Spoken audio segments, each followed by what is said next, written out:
نحمده ونصلي على رسول الكريم اما بعد فاعوذ بالله من الشيطان الرجيم بسم الله الرحمن الرحيم رب اشرح لي صدري ويسر لي امري واحلل عقدة من لساني يفقهوا قولي واجعل لي وزيرا من اهلي اللهم فقهنا في الدين رب زدني علما رب يسر ولا تعسر وتمم بالخير وبك نستعين. الحمدللہ دورہ ترجمہ قرآن کا سلسلہ چل رہا ہے اور ہم ماشاءاللہ 10 پارے کر چکے ہیں. آج ہم 11ویں پارے کو کریں گے انشاءاللہ. 11ویں پارے کو سمجھیں گے.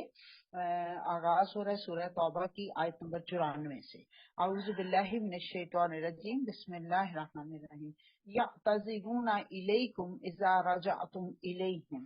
وہ جب آپ پلٹ کر ان کی طرف پہنچیں گے یہ طرح طرح کے بہانے تراشیں گے. قل لا، کہہ دیجئے نہیں، تعتذروا لن نؤمن لکم، تم ہرگز بہانے نہ تراشو، ہم ہرگز تمہاری بات نہیں مانیں گے. کیوں؟ وجہ بھی ساتھ ہی بتا دی. نبأنا اللہ من اخبارکم، کیونکہ اللہ نے ہمیں خبر دے دی تمہارے بارے میں. جنگ تبو کا ذکر ہو رہا ہے، ذہن میں رکھیے. ہم اس کے بیک گراؤنڈ پڑھ چکے ہیں پچھلی کلاس کے اندر. الحمدللہ اللہ کے رسول صلی اللہ علیہ وسلم کو ہدایات دی جا رہی ہیں کہ آپ صلی اللہ علیہ وسلم جب واپس تشریف لائیں گے مدینہ تو بالفعل تو جنگ نہیں ہوئی. آپ کو یاد ہوگا میں نے بتایا تھا رومی جو سردار تھا اس کو جیسے ہی پتا چلا کہ حضرت محمد صلی اللہ علیہ وسلم خود تشریف لائے ہیں تو اس نے اپنی فوجوں کو وہاں سے ہٹا لیا تھا. کیونکہ حضور صلی اللہ علیہ وسلم کی حدیث مبارک یاد رکھیے، آپ نے کہا تھا میرا روب 2 مہینے کی مسافت تک دشمن پر پڑتا ہے. تو آپ کا روب تھا کہ وہ وہاں سے بھاگ گیا. حضرت محمد صلی اللہ علیہ وسلم 15 دن وہاں پہ آپ نے وہاں پہ کچھ دن قیام کیا تھا، لیکن وہاں جانے میں 15 دن لگے تھے اور 15 دن آنے میں لگے تھے، اور وہاں آپ نے تقریباً 20 دن قیام کیا تھا. تو اللہ تعالیٰ نے روم کے بادشاہ ہرقل کے اوپر روب ڈال دیا، کیونکہ وجہ کیا تھی کہ وہ تورات کا جاننے والا تھا، ماننے والا تھا. اس کی ہمت نہیں ہوئی کہ وہ آگے بڑھ کر حضرت محمد صلی اللہ علیہ وسلم کا مقابلہ کرے، کیونکہ تورات میں آخری نبی کی جو نشانیاں تھیں ان کے بارے میں وہ جانتا تھا. تو ہوا یہ کہ حضرت محمد صلی اللہ علیہ وسلم کا جاننا بے فائدہ نہیں ہوا، بلکہ آپ نے وہاں کے جو ارد گرد کے علاقے ہیں وہاں پہ بہت سارے لوگوں کو اپنا باج گزار بنا لیا تھا، اور وہ ٹیکس دے کر چھوٹے بن کر ان کی دولت اسلامیہ، سلطنت اسلامیہ کے وہ اقلیت بن کر جسے کہا جاتا ہے نا، انہوں نے مان لیا تھا کہ ہم آپ کو ٹیکس دیں گے، آپ ہمارے ساتھ چھیڑخانی نہ کریں، ہم آپ کے ساتھ کوئی آپ کی دشمنی نہیں کریں گے. تو بہرحال یہ اللہ تعالیٰ کا ارشاد ہوا کہ اے محمد صلی اللہ علیہ وسلم جب آپ مدینہ پہنچیں گے واپس تو یہ منافقین جنہوں نے جانے کے وقت جب جنگ کے لیے حکم دیا گیا تھا کہ انفرو، تم نکلو، چاہے تمہارے پاس پوری طرح سے سامان نہ ہو پھر بھی تم ضرور نکلو، سارے کے سارے سب کے لیے کہا گیا تھا. تو انہوں نے کہا اس وقت انہوں نے 100 بہانے تلاش کیے. جیسے میں نے آپ کو جد بن قیس کا بہانہ سنایا تھا، اس نے کہا میں تو بہت عورتیں مجھے بہت اٹریکٹ کرتی ہیں اور میں کہیں ان رومی عورتوں کو دیکھ کر پھسل ہی نہ جاؤں، میرا دین خراب ہو جائے گا، تو آپ مجھے مت وہاں پہ ساتھ اپنے لے کر جائیے. تو اس قسم کے بہانے بہت سارے لوگوں نے کیے تھے. تو یہاں پہ بتایا جا رہا ہے، اللہ تعالیٰ کہہ رہا ہے کہ جب آپ واپس ان کے پاس پلٹ کر جائیں گے تو آپ کو طرح طرح کے بہانے تراش کر وہ آپ کو کہانیاں سنائیں گے کہ ہم اس وجہ سے نہیں گئے، اس وجہ سے. آپ ان کی کہانیاں سنیے ہی نہ، ان کو بتا دیجئے کہ ہمیں اللہ نے بتا دیا ہے تمہارے حالات، اب اللہ اور اس کا رسول تمہارے طرز عمل کو دیکھے گا صلی اللہ علیہ وسلم. گویا کہ ابھی بھی تم نظروں میں ہو، اللہ اور اس کا رسول تمہیں دیکھے گا، پھر تم اس کی طرف پلٹائے جاؤ گے جو کھلے اور چھپے سب کا جاننے والا ہے، اور وہ تمہیں بتا دے گا کہ تم کیا کچھ کرتے رہے ہو. تمہاری واپسی پر یہ منافقین تمہارے سامنے قسمیں کھائیں گے کہ تم ان کو اگنور کرو، ان سے صرف نظر کرو. تو بے شک تم ان سے صرف نظر ہی کر لو، اور کیونکہ یہ گندگی ہے اور ان کا اصل ٹھکانہ جہنم میں. استغفر اللہ العظیم. بتایا جا رہا ہے منافقین کا کلمہ پڑھتے ہیں لیکن جب مشکل وقت آیا تو ساتھ نہیں نکلے. تو اللہ تعالیٰ فرما رہا ہے کہ ان کا ٹھکانہ تو اب جہنم کا عذاب ہی ہے، جو ان کا اصل ٹھکانہ ہے. اور ان کو رجسن کہا گیا، گندگی کہا گیا. رجسن ایسی گندگی ہوتی ہے جس سے گھن آئے.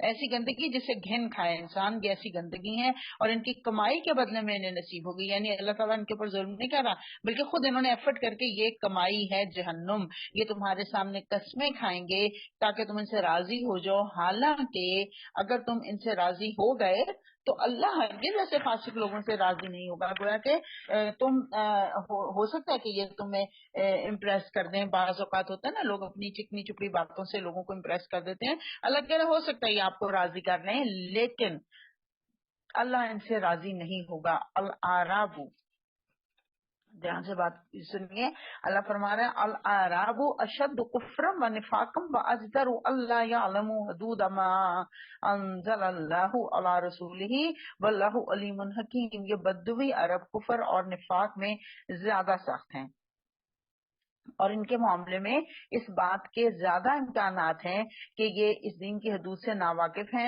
رہیں جو اللہ نے اپنے رسول پر نازل کیا ہے. یہاں پہ بتایا جا رہا ہے کہ بدوی عرب، یہ حضور صلی اللہ علیہ وسلم کو کے ساتھ رہنے کا جن لوگوں کو موقع نہیں ملا، جن لوگوں کو حضرت محمد صلی اللہ علیہ وسلم کے ساتھ کچھ سیکھنے کا موقع نہیں ملا، ان کو مارجن دیا جا رہا ہے. تو دو طرح کے طرز عمل ہوتے ہیں. ایک تو دیہاتی ہیں، ان میں بھی دو طرح کے لوگ ہوتے ہیں، دین کو احکام کو بوجھ سمجھتے ہیں، اور کچھ دوسری قسم کے لوگ ہیں جو اللہ کے احکامات پر رضا و خوشی کے ساتھ عمل کرتے ہیں. تو بتا دیا گیا کہ اگر انسان کی انوائرمنٹ ایسی ہو، اگر اسے نیک لوگوں کی صحبت نصیب نہ ہو، تو پھر زیادہ چانسز ہیں کہ وہ حق بات تک نہ پہنچ سکے.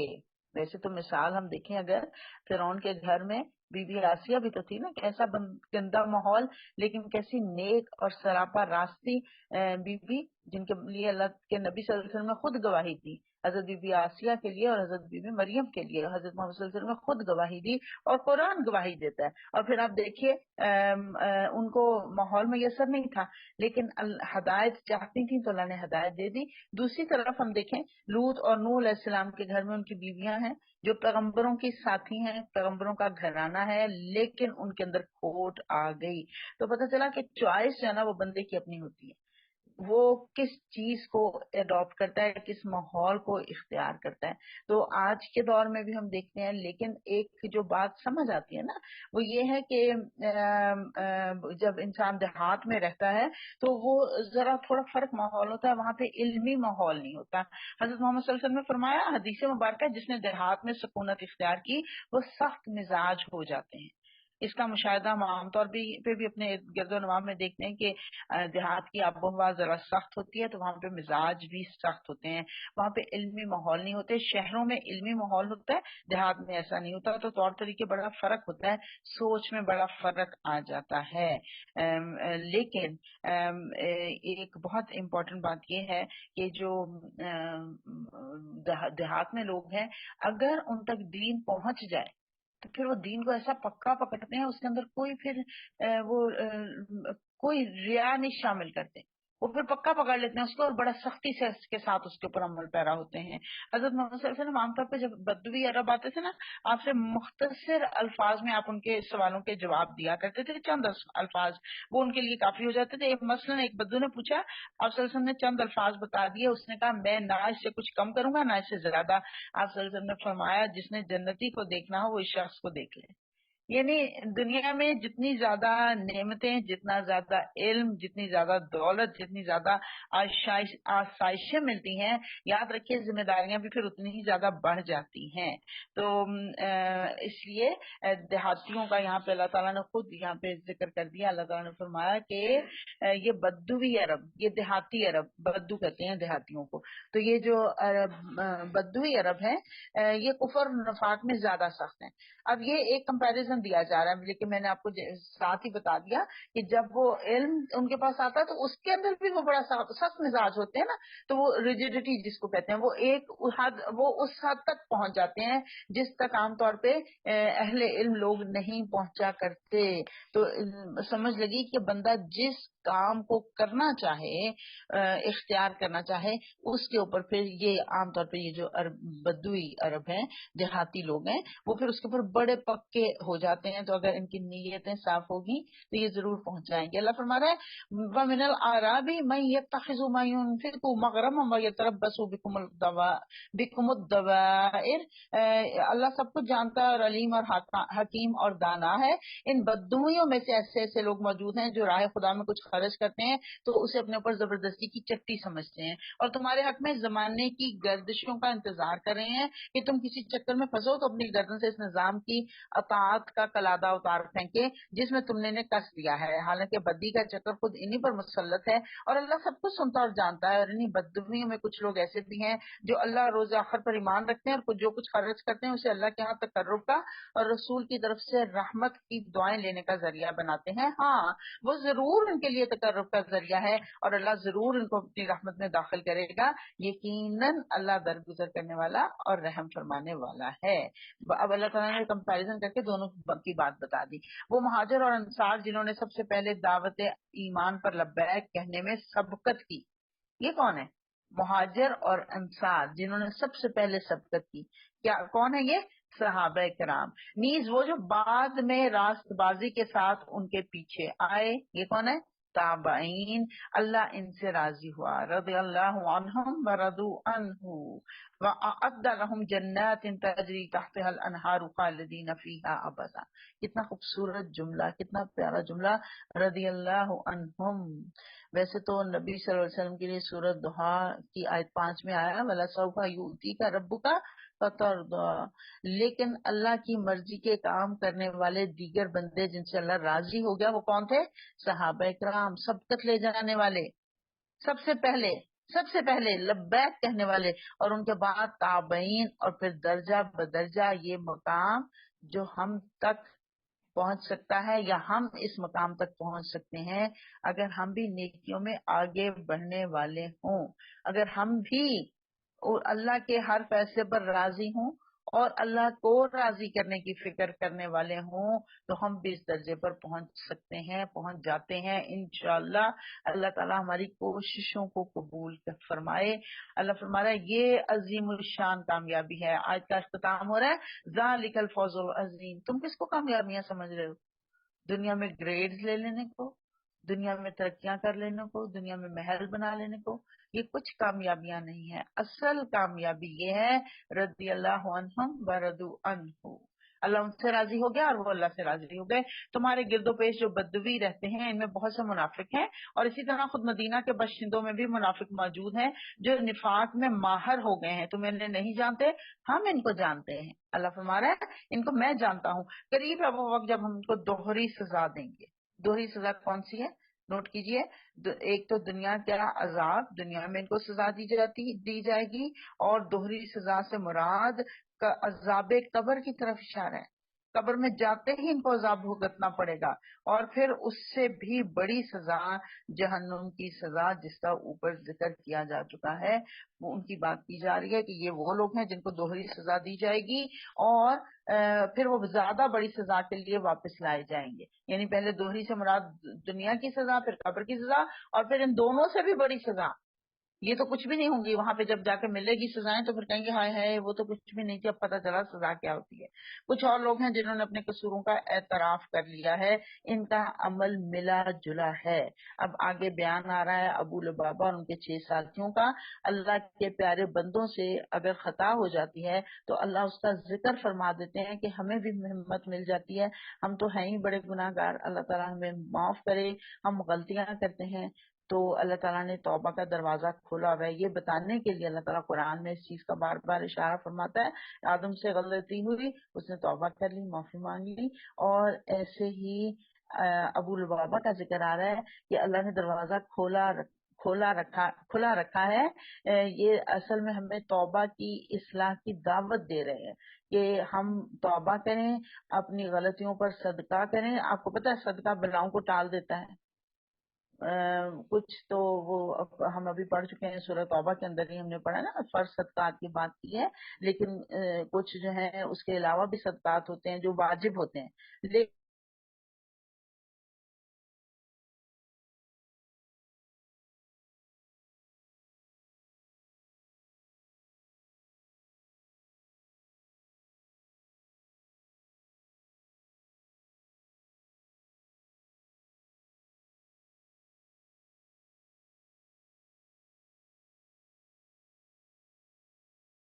سوچ سمجھ کے پھر ہم مال خرچ کرتے ہیں، تو پھر دل سے جب مال خرچ کرتے ہیں نا، مال کی محبت بھی نکلتی ہے، اور اس کا بہت ہی خوبصورت تزکیہ ہوتا ہے، بہت پیارا طریقہ، جیسے بہتا ہوا پانی جو ہے وہ پاک ہوتا ہے نا، کھڑا رہے تو بدبو ہو جاتی ہے، پانی آتا رہے اور جاتا رہے تو پاک اور صاف رہتا ہے، ایسے ہی مال آتا رہے جاتا رہے تو پاک ہوتا ہے، ایسے ہی دلوں کو بھی پاک اور صاف کر دیتا ہے۔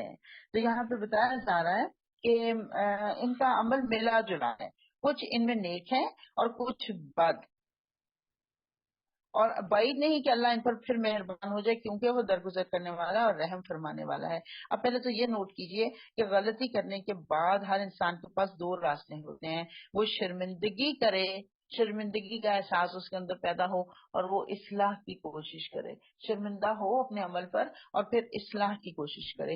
اور نمبر دو طریقہ کیا ہوتا ہے جو ہمارے ہاں عموماً ہوتا ہے؟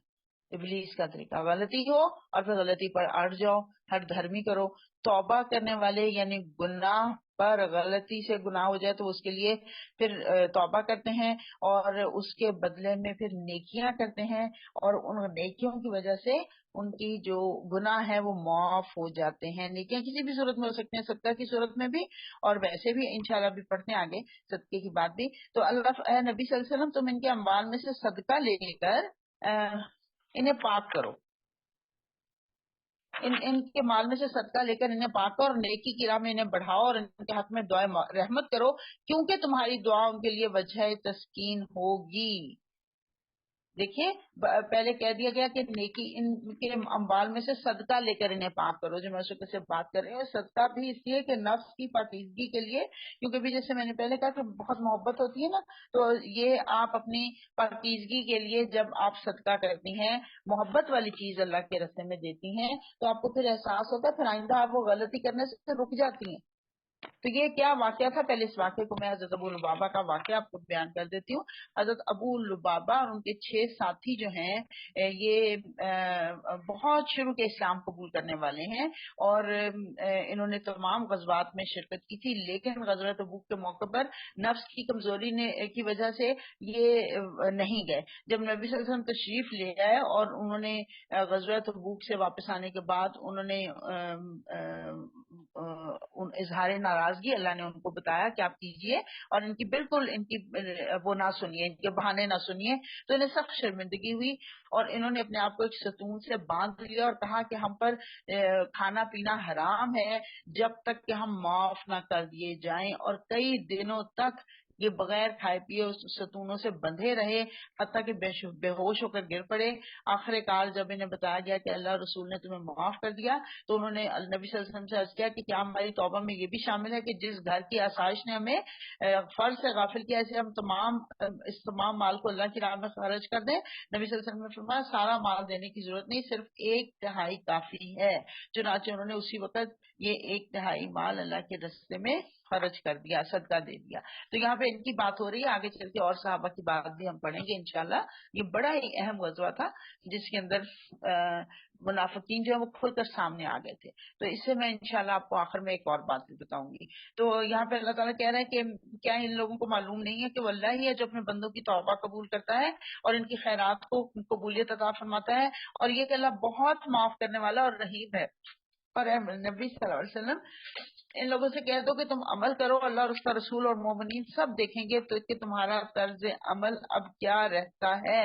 یعنی صرف زبانی جب تم دعویٰ کر رہے ہو نا ہم پکے مومن ہیں، وہ کافی نہیں ہے، اللہ عمل دیکھے گا کہ کون عمل کرنے والا ہے۔ وَسَتُرَدُّونَ إِلَىٰ عَالِمِ الْغَيْبِ وَالشَّهَادَةِ، پھر تم سب اس کی طرف لوٹائے جاؤ گے جو کھلے اور سب کچھ جانتا ہے، اور وہ تمہیں بتا دے گا کہ تم کیا کیا کرتے رہے ہو۔ کچھ دوسرے لوگ ہیں جن کا معاملہ بھی اللہ کے حکم پر ٹھہرا ہوا ہے۔ اب یہ تو ایک تو ابو لبابہ وغیرہ تھے نا، کچھ دوسرے لوگ بھی تھے جن کی یہاں پہ بات کی جا رہی ہے کہ کچھ دوسرے لوگ ہیں جن کا معاملہ ابھی خدا کے حکم پر ٹھہرا ہوا ہے، چاہے انہیں سزا دے اور چاہے ان پر اثر نو مہربان ہو جائے۔ اللہ سب کچھ جانتا ہے اور حکیم اور دانا ہے۔ ان کا معاملہ ہم آگے چل کے پڑھیں گے انشاءاللہ آیت نمبر 118 میں تفصیل کے ساتھ۔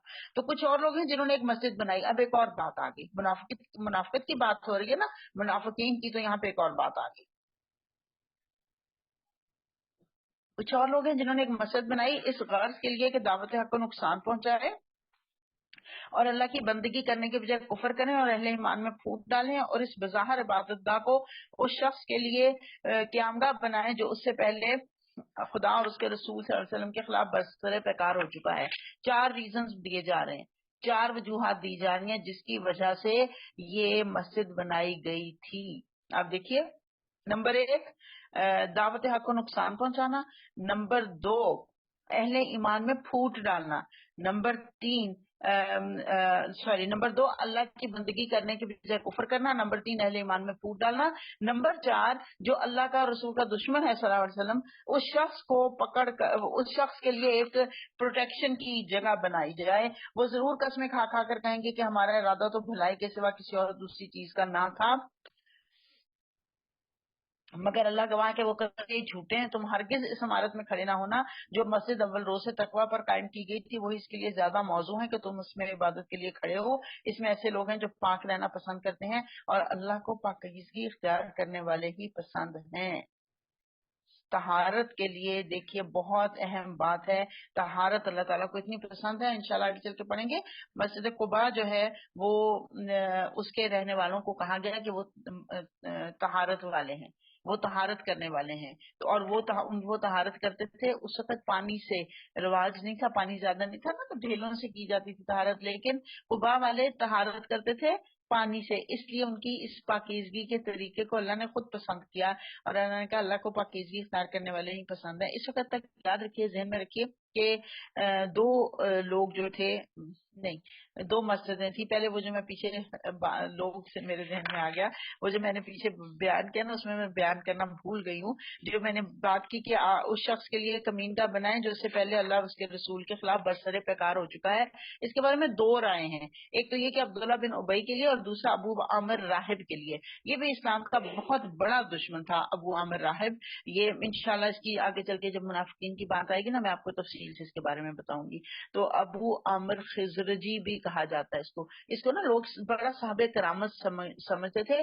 حسد کا مارا ہوا تھا. عبداللہ بن ابی کا بہنوئی تھا, دشمن دین تھا بہت بڑا. روم گیا, چل تھوڑا سا تذکرہ کر دیتی ہوں. یہ روم گیا جب اس حضرت محمد صلی اللہ علیہ وسلم تشریف لائے نا, اور پتہ چلا کہ وہ اسلام کی دعوت دے رہے ہیں اور آخری نبی ہونے کا دعویٰ کر رہے ہیں. اب حالانکہ یہ کیونکہ پادری وہ کرسچن تھا, اس لیے یہ, اور پادری بھی تھا, راہب میں نے بتایا نا راہب تھا, اس کو بڑی اچھی طرح سے پتا تھا. لیکن اتنا جیلس ہوا کہ اس نے انتقام لینے کے لیے اس نے اتنی سازشیں کی. یہ منافقین کے ساتھ مل کر یہ بہت سازشیں کرتا رہا, اور وہ جو تھا نا مین کلپریٹ یہ تھا عبداللہ بن ابی اور یہ ابو عامر خزرجی. یہ 2 مین کلپریٹ تھے, دین اسلام کے دشمن تھے. یہ روم تک گیا سازشیں کرنے کے لیے, وہاں سے خبریں لے کر آیا کہ کس طرح سے میں بدلہ لوں حضرت محمد صلی اللہ علیہ وسلم کے ساتھ. اور پھر مل کر اس نے منافقین کے ساتھ مل کر مسجد زرار بنائی, اور وہاں پہ یہ مسلمانوں کے خلاف یہ کرتا تھا, مل کے پلاننگز کرتا تھا. اس سے پہلے 2 مسجدیں موجود تھی مدینہ میں, مسجد نبی اور مسجد قباء. اس کے بعد تیسری مسجد بنانے کی قطعاً کوئی ضرورت نہیں تھی, لیکن انہوں نے بنائی. کیوں؟ کیونکہ پلاننگ کر رہے تھے, لوگوں کو ظاہر کر رہے تھے کہ ہم مسجد میں اللہ کی عبادت کرتے ہیں, لیکن وہاں پہ یہ حضرت محمد صلی اللہ علیہ وسلم اور مسلمانوں کے خلاف سازشیں کرتے تھے. یہ اتنے بڑے یہ تھے. لیکن آپ کو ایک ایسے ہی بس سبیل تذکرہ ذکر آیا کیونکہ ابو عامر کا میں نے کہا تھا آگے چل کے بات کروں گی, لیکن اب بس آ گیا ذہن میں تو ابھی بیان کر دیتی ہوں. اس کا بیٹا تھا حضرت حنظلہ, یہ اسی کا بیٹا عبداللہ بن ابی کا, اور سوری ابو عامر خزرجی کا, اور ابو عبداللہ بن ابی کا یہ داماد تھا. کہتے ہیں کہ پکا مسلمان تھا. عبداللہ بن ابی کا بیٹا حضرت عبداللہ کے مسلمان تھے. آپ دیکھیے ابھی میں بات کر رہی تھی صحبت کا اثر ہوتا ہے, لیکن بعض اوقات بالکل اپوزٹ بھی ہو جاتا ہے. تو یہ حضرت حنظلہ کے بارے میں روایات میں آتا ہے کہ نکاح ہوا ان کا رات کو, فرسٹ نائٹ تھی, صبح جہاد کی پکار اٹھی تو اٹھ کر جہاد کے لیے نکل گئے. غسل کا موقع نہیں تھا, جہاد کے لیے نکل پڑے ہوئے. تو جب یہ غزوہ احد کی بات ہے, اس میں یہ شہید ہوئے, تو فرشتوں نے ان کو غسل کروایا. اس لیے ان کو غسیل الملائک کہتے ہیں, غسیل الملائک. فرشتوں نے ان کو غسل کروایا تھا. تو اب اولاد کے ذریعے اتنی نیک بزرگ ہستی اور ان کا باپ یہ کم بخت ابو عامر خزرجی اور سسر عبداللہ بن ابئی، دو دشمنی کے اوپر، اسلام کی دشمنی کے اوپر اتنے تلے ہوئے تھے. تو یہاں پہ اللہ تعالیٰ فرما رہا ہے کہ تمہارا کیا خیال ہے. پہلے اللہ تعالیٰ نے کہا کہ اللہ کو پاکیزگی اختیار کرنے والے ہی پسند ہے. میں نے آپ کو بتایا یہ تذکرہ ہے قبا والوں کا، ان کی پاکیزگی اللہ کو پسند آئی. پھر تمہارا کیا خیال ہے کہ بہتر انسان وہ ہے جس نے اپنی عمارت کی بنیاد اللہ کے خوف اور اس کی رضا کی طلب پر رکھی ہو، یا وہ جس نے اپنی عمارت ایک وادی کی کھوکھلی بے ثبات کگر پر اٹھائی ہو، جس نے اپنی عمارت جو ہے ایک ایسی وادی میں اٹھائی ہو جس کا کوئی کنارہ ہی نہ ہو، کوئی کنارہ ہی نہ ہو، ایسی عمارت اس نے کھڑی کی ہو. اور اس سے مراد جو ہے نا، ایک تو خیر یہی مسجد زرار کی بات ہو رہی ہے کہ وہ جو اصل سوچ کیا تھی مسجد بنانے کے پیچھے کہ پلاننگز کی جائیں، اسلام دشمن سرگرمیاں کی جائیں. لیکن اس سے علماء نے، مفسرین نے ایک بات اور کی ہے. انہوں نے کہا اپنی شخصیت کی عمارت آپ کس چیز پر کھڑی کر رہے ہیں، اپنے عمل کی بنیاد آپ کس چیز پر رکھ رہے ہیں. یہ اس سے پتا چلتا ہے کہ وہ جو اپنی شخصیت کی بنیاد، یعنی آپ نے اپنی پلاننگ کرنی ہے نا، اپنی زندگی گزارنے کے لیے ایک اصول سیٹ کرنے ہیں نا، کچھ اصول سیٹ کرنے ہیں. اگر آپ نے اصول سیٹ کیا اللہ کی رضا کا حصول، تو آپ کامیاب رہیں گے. یہاں پہ یہی کہا جا رہا ہے بے ثبات قدر پر نہ اٹھانا اپنی عمارت کو، اپنی پرسنالٹی کو. متقی جو ہے، یاد رکھیے، متقی جیسے گھر کے باہر متقی ہوتا ہے ویسے وہ گھر کے اندر بھی متقی ہوتا ہے. اس کی کوششیں اللہ کو راضی رکھنے کی ہوتی ہیں، وہ اللہ سے ڈرتے ہوئے کام کرتا ہے. اللہ فرما رہا ہے اور وہ اسے لے کر سیدھی جہنم کی آگ میں جا گری. ایسے ظالم لوگوں کو اللہ کبھی سیدھا راستہ نہیں دکھایا کرتا.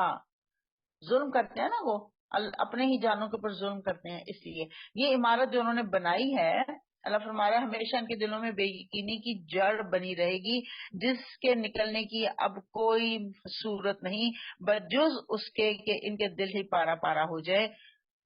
اللہ نہایت باخبر اور حکیم اور دانا ہے. بڑے سے بڑا کام بظاہر نیکی کا کام اگر مسلمانوں کی وحدت کو توڑنے کے لیے کیا جائے وہ قابل قبول نہیں ہوگا، کیونکہ مسلمانوں کا اتحاد سب سے امپورٹنٹ چیز ہے. مسجد زرار کے بارے میں یہ الفاظ آئے کہ وہ سیدھی جہنم میں جا گری. ابھی میں نے آپ کو پڑھ کے سنایا نا، اللہ نے فرمایا وہ گری. اللہ کے نبی صلی اللہ علیہ وسلم نے حکم دے دیا کہ اس مسجد کو گرا دیا جائے. مسجد ہے، ہم جیسے لوگ تو ایک دم سے چونکتے ہیں، مسجد گرانے کا حکم، کہا گرا دی جائے. اور کہا اللہ نے کہہ دیا کہ جب یہ گرائی جائے گی تو سیدھی جہنم کی آگ میں جا گرے گی. اور اس کے بارے میں حضرت جابر بن عبداللہ روایت کرتے ہیں کہ میں نے رسول صلی اللہ علیہ وسلم کے زمانے میں دیکھا کہ مسجد زرار کو جب گرایا گیا تو وہاں سے دھواں اٹھ رہا تھا. دھواں کس چیز کی نشانی ہوتی ہے؟ آگ کی. تو مسلمانوں کو نقصان پہنچانے کے لیے اگر مسجد بھی تعمیر کی جائے، اتنا بڑا نیکی کا کام بھی کیا جائے، تو وہ قابل قبول نہیں ہوگا. ان اللہ اشتری من المؤمنین انفسهم واموالهم، اللہ فرما رہا ہے اللہ نے مومنوں سے ان کے نفس اور ان کے مال جنت کے بدلے میں خرید لیے ہیں. یہاں یہ ایک سودے کا ذکر ہے جو ہر مسلمان سے اللہ سبحانہ و تعالیٰ نے کیا ہے، ہر مسلمان سے، کہ اپنی مال اور اپنی جان جو ہے وہ مجھے تم بیچ دو جنت کے عوض. کتنا بڑا اللہ کا احسان ہے. اللہ جنت جیسی چیز ہماری جان اور مال کے بدلے میں ہمیں دے رہے ہیں. ہمارا سارا مال اگر فرض کر لیں آپ، سینکڑوں لاکھوں کروڑوں بھی اگر ہو تو وہ بہت کم ہے اتنی عظیم جنت حاصل کرنے کے حوالے سے. اس حوالے سے ایک دلچسپ نقطہ نوٹ کریں کہ مدنی صورت ہے. شان نزول کے مطابق یہ آیت مکہ میں نازل ہوئی تھی. یثرب سے لوگ بیت عقبہ ثانی کرنے کے لیے 75 لوگ آئے تھے. انہوں نے ایمان قبول کیا. آنے والوں نے پوچھا یا رسول اللہ ہم ایمان بھی لائے، آپ کی مدد بھی کریں گے، آپ کا دفاع بھی کریں گے، اس کے بدلے میں ہمیں کیا ملے گا؟ حضور صلی اللہ علیہ وسلم نے فرمایا تمہیں جنت ملے گی. اور اس جنت کا تذکرہ اس آیت میں، یہ آیت مدنی صورت میں شامل کر دی گئی. حالانکہ یہ والی آیت جو میں نے آپ کو سنائی ہے یہ مکی صورت ہے. امام جعفر صادق رحمۃ اللہ علیہ فرماتے ہیں کہ میری جان کوئی گھٹیا چیز نہیں کہ وہ دنیا کی گھٹیا چیزوں کے لیے اسے کھپا دوں، اس سے تو میں وہ اعلیٰ اور جنت خریدوں گا. دیکھیے اللہ کو کسی سودے کی حاجت نہیں ہے، یہ میری اور آپ کی حاجت ہے، جان بھی اس کی دی ہوئی، مال بھی اس کا دیا ہوا، ہم کیا پیش کریں؟ فرمایا بس یہ تھوڑا تھوڑا دے دو، سارا نہیں لے رہا اللہ، نہ جان نہ پورا مال، جان مال اپنے پاس رکھ لو، بس جو میں تقاضے کر رہا ہوں، جو میں بتا رہا ہوں اس پر اپنے جان اور مال کو کھپاؤ، دین کے تقاضے پورے کرو، تو میں تمہیں اس کے بدلے میں جنت دے دوں گا۔ جہاں دی ہوئی اسی کی تھی۔ حق تو یہ ہے کہ حق ادا نہ ہوا، اصل تو یہ ہے کہ حق ادا نہیں ہوتا اگر ہم اپنی پوری جان بھی دے دیں۔ حضرت حرام بن ملحان نبی صلی اللہ علیہ وسلم کا خط لے کر گئے، آپ نے ان کو بھیجا تھا، اور وہاں پہ ان کو تیر لگا اور وہ شہید ہونے لگے جب، تو فرمایا میں کامیاب ہو گیا، میں کامیاب ہو گیا، گویا کہ انہوں نے جو اللہ تعالیٰ سے سودا کیا نا، انہوں نے کہا میں اس میں کامیاب ہو گیا۔ سبحان اللہ، لگتا ہے جیسے جنت کو اپنی آنکھوں سے دیکھ لیا ہو۔ وہ اللہ کی راہ میں لڑتے اور مارتے اور مرتے ہیں، اور ان سے جنت کا وعدہ اللہ کے ذمہ ایک پختہ وعدہ ہے۔ تورات، اور یہ بہت ہی خوبصورت آیت ہے، تورات اور انجیل اور قرآن میں یہ اتنا اچھا پکا سچا وعدہ ہے کہ صرف اللہ نے قرآن میں نہیں کیا، تورات اور انجیل میں بھی یہی وعدہ کیا ہے۔ اور کون ہے جو اللہ سے بڑھ کر اپنے وعدے کا پورا کرنے والا ہو؟ بس خوشیاں مناؤ اپنے اس سودے پر جو تم نے خدا سے پکا کر لیا ہے، یہی سب سے بڑی کامیابی ہے۔ اب 9 صفات کا ذکر آ رہا ہے، 6 انفرادی خصوصیات اور 3 اجتماعی خصوصیات۔ بتایا جا رہا ہے کہ کون ہیں یہ سودا کرنے والے، جنہوں نے یہ سودا کر لیا، وہ کون لوگ ہوتے ہیں، ان کی پہچان کیا ہوتی ہے؟ وہ تائبون ہوتے ہیں، اللہ کی طرف بار بار پلٹنے والے ہوتے ہیں، توبہ کرنے والے ہوتے ہیں، اور اس کی بندگی بجا لانے والے ہوتے ہیں، بار بار اللہ کی طرف لوٹنے والے۔ حضرت نبی صلی اللہ علیہ وسلم نے فرمایا اللہ کی راہ میں صبح کے وقت نکلنا اور شام کے وقت نکلنا دنیا اور دنیا کے اندر جو کچھ ہے اس سب سے بہتر ہے۔ اللہ کے دین کا راستہ کون سا ہوتا ہے؟ خواہ جنگ کا راستہ ہو، خواہ تعلیم کا راستہ ہو، خواہ یتیموں بیواؤں کی مدد کا راستہ ہو، ہاں نیت صرف اللہ کی رضا ہو، وہ ہوتے ہیں تائبون، بار بار پلٹنے والے، اللہ کی طرف بار بار پلٹنے والے، اس کی بندگی بجا لانے والے، اس کی تعریف کے گن گانے والے، اس کی خاطر زمین میں گردش کرنے والے، اور اسائحون کا جو ہے نا ایک ترجمہ روزہ رکھنے والے بھی کیا گیا ہے۔ دونوں ترجمے ٹھیک ہیں، دونوں آپ دونوں مطلب لے سکتے ہیں۔ اللہ کی خاطر زمین میں گردش کرنے والے کون ہوتے ہیں؟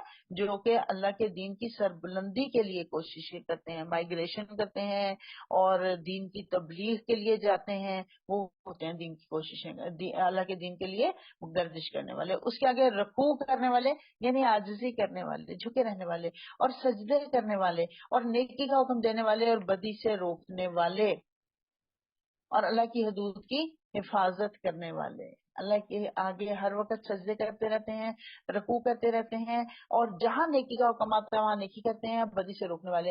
حضرت محمد صلی اللہ علیہ وسلم کے ایک تھے اصحاب صفہ میں سے تھے جو نبی صلی اللہ علیہ وسلم کی بہت خدمت کیا کرتے تھے، حضرت ابو فراس بن ربی، ابو فراس ربی بن کعب۔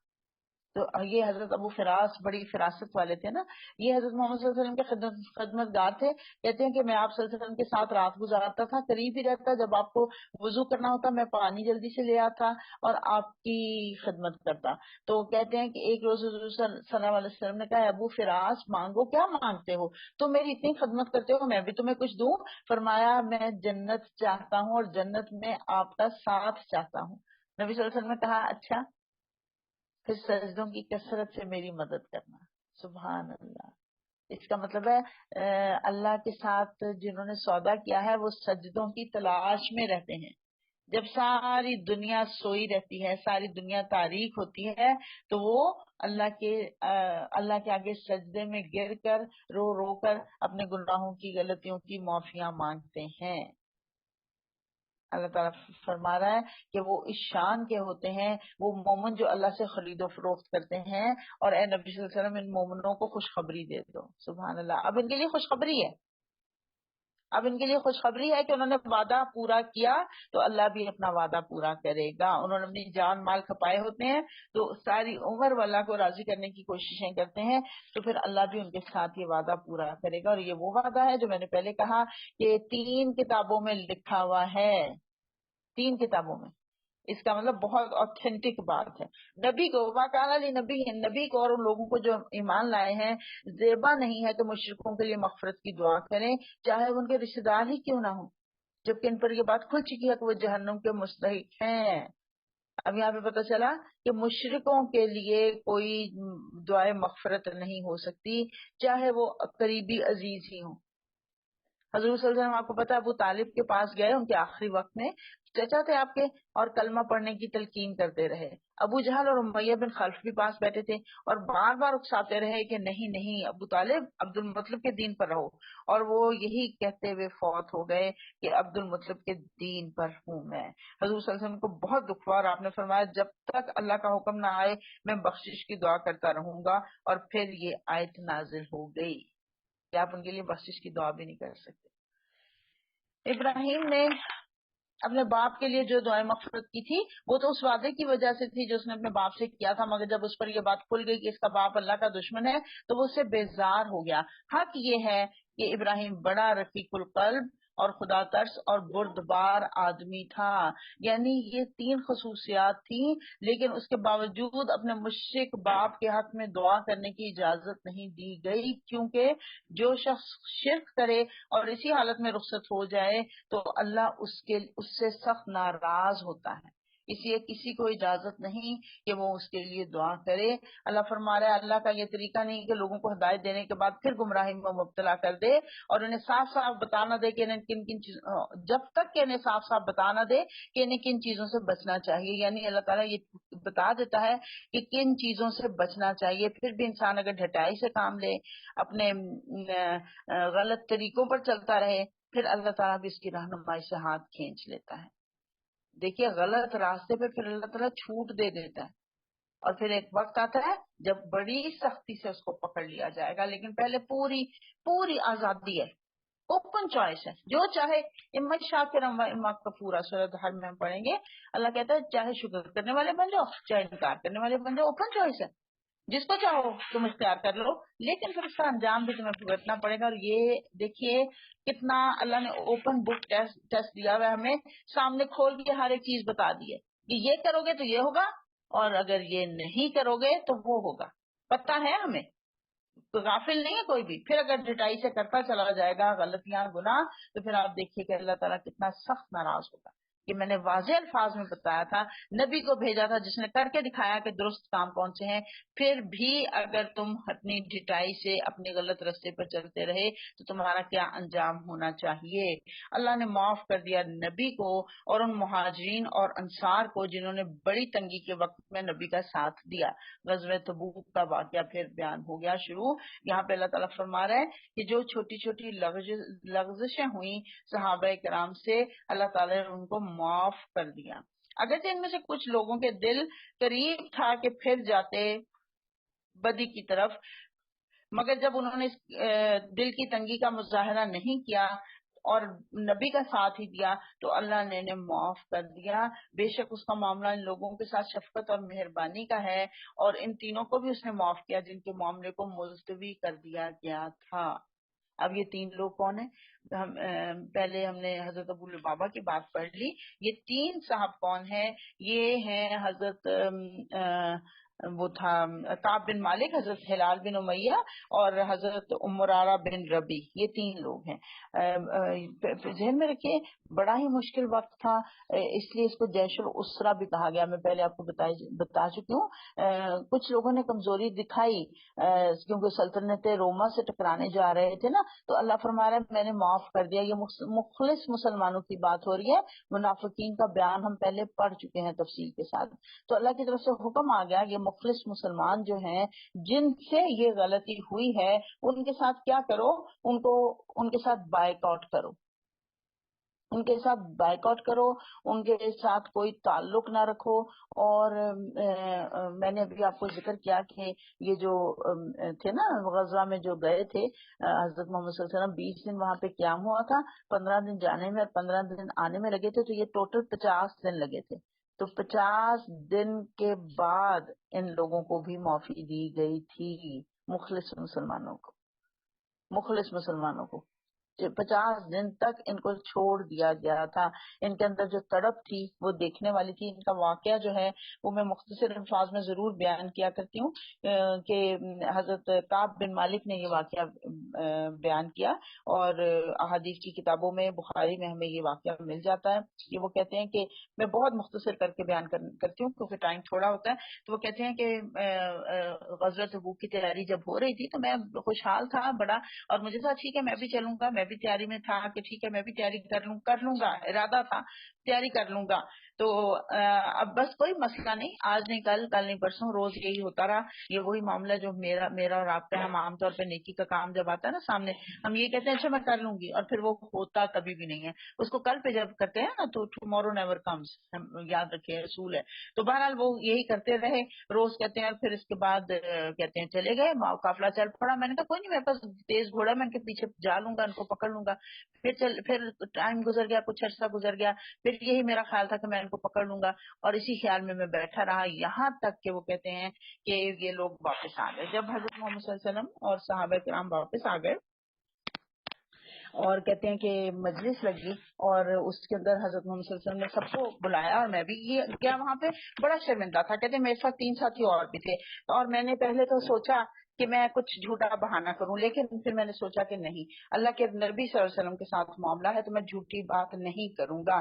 کہتے ہیں میں نے حضور صلی اللہ علیہ وسلم سے کہا کہ اگر آپ کی جگہ کوئی اور ہوتا تو میں جھوٹ بول کر آپ اس کو راضی کرنے کی کوشش کرتا، لیکن اب مجھے پتا ہے کہ اگر میں سچ بولوں گا تو میں امید کرتا ہوں کہ اللہ میرے لیے معافی کی کوئی صورت پیدا کر دے گا. اور انہوں نے سچ ہی بولا کہ میرے سے سستی ہو گئی تھی. کہتے ہیں یہ بات کر کے تو میں ذرا تھوڑا مطمئن ہو گیا کہ میں نے سچ بولا، جھوٹ نہیں بولا. اور نیک لوگ حضرت مرارہ بن ربی اور ہلال بن امیہ نے بھی وہی سچی بات کہی جو میں نے کہی تھی. تو مجھے ذرا تسکین ہو گئی کہ انہوں نے بھی جھوٹ نہیں بولا، انہوں نے بھی سچی بات کی ہے. تو کہتے ہیں کہ اس کے بعد نبی صلی اللہ علیہ وسلم نے حکم دے دیا کہ کوئی ہمارے سے بات نہیں کرے گا، ہمارے ساتھ سوشل بائیکاٹ کر دیا گیا. اور کہتے ہیں کہ میں اپنے گھر میں بالکل الگ تھلگ ہو کے بیٹھ گیا، اور یہ دونوں صحابہ کرام جو ان کا بھی یہی حال تھا. ہم باہر نکلتے تھے کوئی ہمیں سلام دعا بھی نہیں کرتا تھا، ہم سلام کرتے تھے تو کوئی ہمارے سلام کا جواب بھی نہیں دیتا تھا. اس حد تک آپ دیکھیے اتنے پیارے قریبی ساتھی، لیکن اس موقع پہ کیونکہ نبی صلی اللہ علیہ وسلم نے حکم دے دیا کہ کوئی ان سے بات چیت نہیں کرے گا، تو کہتے ہیں کہ کسی نے ہمارے ساتھ بات چیت چھوڑ دی. اور کہتے ہیں کہ ایک موقع پہ میں اپنے چچا زاد بھائی کے باغ کے پاس گیا اور میں نے دیوار پر چڑھ کر سلام کیا، اس نے جواب نہیں دیا. تو میں نے کہا ابو کا دادا میں تم کو اللہ کی قسم دے کر پوچھا ہوں کیا میں اللہ اور اس کے رسول سے محبت نہیں کرتا؟ وہ خاموش رہے. میں نے پھر پوچھا، وہ خاموش ہے. تیسری مرتبہ جب میں نے قسم دے کر یہی سوال کیا تو انہوں نے کہا کہ اللہ اور اس کا رسول ہی بہتر جانتے ہیں. یعنی میری اور تمہاری محبت تو ٹھیک ہے، لیکن اللہ کے رسول نے حکم دے دیا تو اب میں اس کی کچھ وہ خلاف نہیں کر سکتا. کہتے ہیں اسی دوران شاہ غسان کا خط آیا، حریر میں لپٹا ہوا، خوشبو میں لپٹا ہوا، کہ تمہارے صاحب نے تو تمہارے پر بڑا ستم کیا ہے، تم ہمارے پاس آ جاؤ. کہتے ہیں میں نے وہ آگ میں جھونک دیا. میں نے کہا یہ اور مصیبت آ گئی. بہرحال 40 دن بعد نبی صلی اللہ علیہ وسلم کا حکم آ گیا کہ اپنی بیوی سے بھی علیحدہ ہو جاؤ. میں نے پوچھا کیا طلاق دے دوں؟ کہا نہیں، بس الگ ہو جاؤ. میں نے اپنی بیوی کو میکے بھیج دیا، اور اور کہتے ہیں کہ اس کے بعد 50ویں دن صبح کی نماز کے بعد میں اپنے مکان کی چھت پر بیٹھا ہوا تھا اور اپنی جان سے بیزار ہو رہا تھا کہ یکایک کسی شخص نے پکار کر کہا مبارک ہو کعب بن مالک. میں یہ سنتے ہی سجدے میں گر گیا اور میں نے جان لیا کہ میری معافی کا حکم ہو گیا ہے.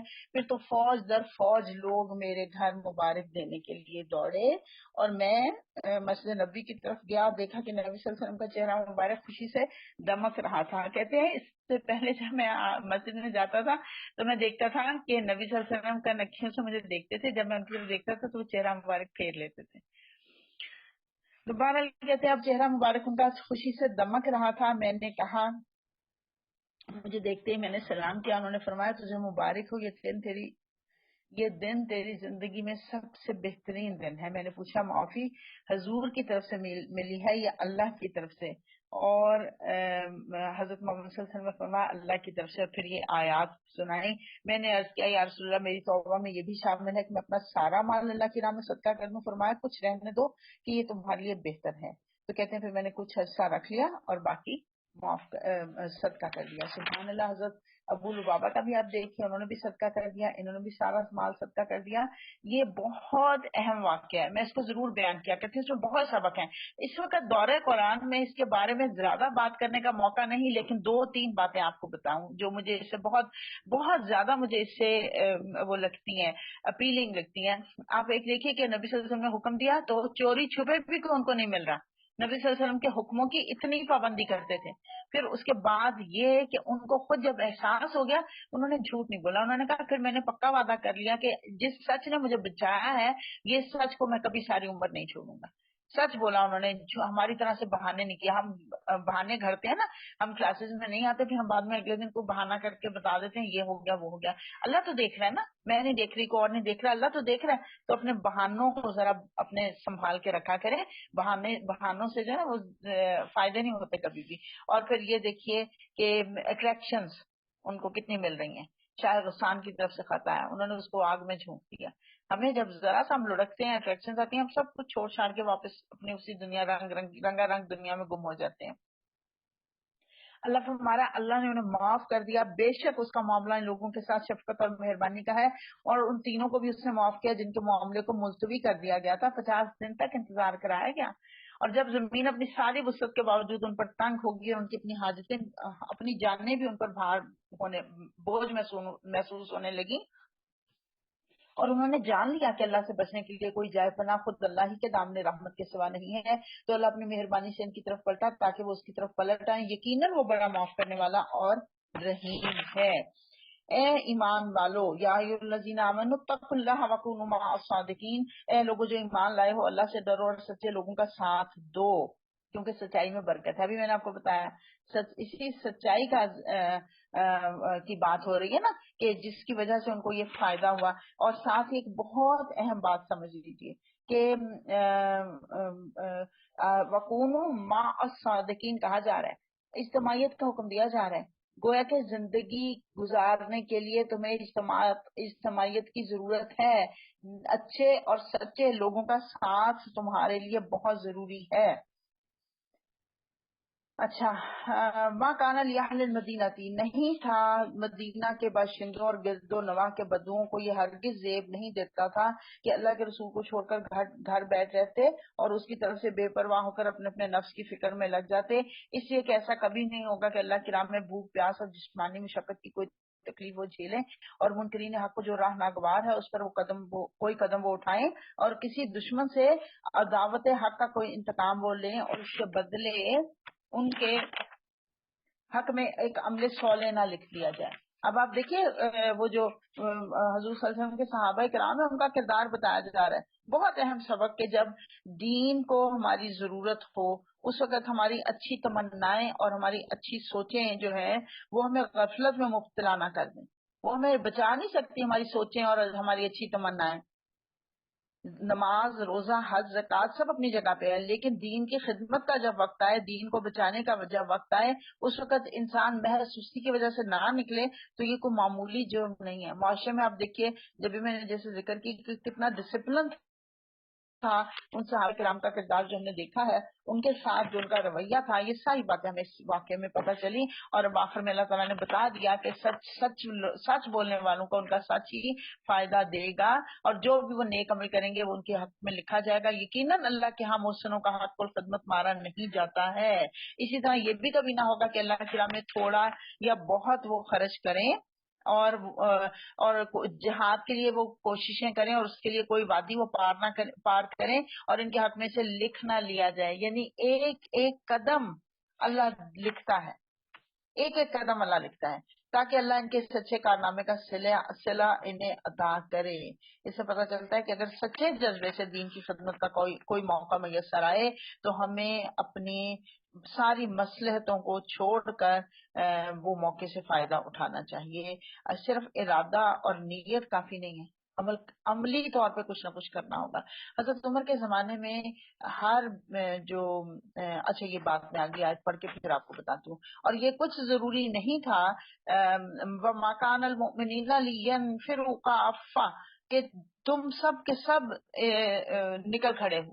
ابھی بات ہوئی نا غزوہ تبوک کی، تو اس وقت حضور صلی اللہ علیہ وسلم نے حکم دیا تھا کہ سب کے سب جہاد کے لیے نکل کھڑے. تو اب ایک واضح طور پہ کلی انفرو کا حکم دیا گیا تھا، کلی طور پہ کہ ہر کوئی نکلے گا. لیکن پھر یہ ہوا بعد میں یہ خیال آیا کہ یہ نہ ہو کہ جیسے ہی جہاد کا وقت ہو، اناؤنسمنٹ ہو، تو سارے کے سارے نکل پڑے. یہ نہیں ہے، ہر جنگ کے موقع پہ یہ ضروری نہیں ہے، بلکہ اس کے علاوہ کرنے کا کام کیا ہے اللہ تعالیٰ نے بتا دیا. فلولا نفر من كل فرقة منهم طائفة، اس لیے ایک گروہ ہو، مگر ایسا کیوں نہ ہو کہ ہر آبادی کے حصے میں سے کچھ لوگ نکل کھڑے ہوں اور دین کی لیتفقہوا فی الدین، دین کی فقہ پیدا کریں، دین کی سمجھ پیدا کریں، اور واپس جا کر اپنے علاقے کے باشندوں کو خبردار کریں تاکہ وہ غیر مسلمانہ روش سے پرہیز کریں. اب کیونکہ پچھلی آیات میں جہاد پر بہت ابھارنے کی بات ہو رہی تھی نا، تو یوں محسوس ہوا کہ اب سب کے سب میدان جنگ میں ہی نکلنے کی کوششیں شروع کر دیں گے. تو فرمایا کہ جہاد کی کئی قسمیں ہیں. جہاد فی القتال کی، جہاد فی سیف اللہ کی بات تو پیچھے ہو گئی، جہاد بالسیف کی بات تو ہو گئی، لیکن اب آگے بات آ رہی ہے کہ اس کے علاوہ بھی جہاد کی کئی قسمیں ہیں. تعلیم کے میدان میں بھی جد و جہد کرنی ہوگی. آج دیکھیے ہمارے دور میں جو سب سے بڑے چیلنجز ہیں نا، وہ علمی میدان میں. تو مسلمانوں کو نظم و ضبط اور ڈسپلن کی تعلیم دی جا رہی ہے. کچھ لوگ علم کے میدان میں اپنی جانیں کھپائیں، اور کچھ لوگ جو ہیں وہ اپنی جہاد قتال کے میدان میں اپنی جانیں کھپائیں، اپنے آپ کو وقف کر دیں. ہر ایک سپاہی کو اپنے آپ کو اللہ کے لیے وقف کرنا ہوگا. حضرت عمر کی میں بات بتانے لگی تھی، ان کے زمانے میں ہر 20 گھروں میں ایک گھر تعلیم کا مرکز ہوا کرتا تھا.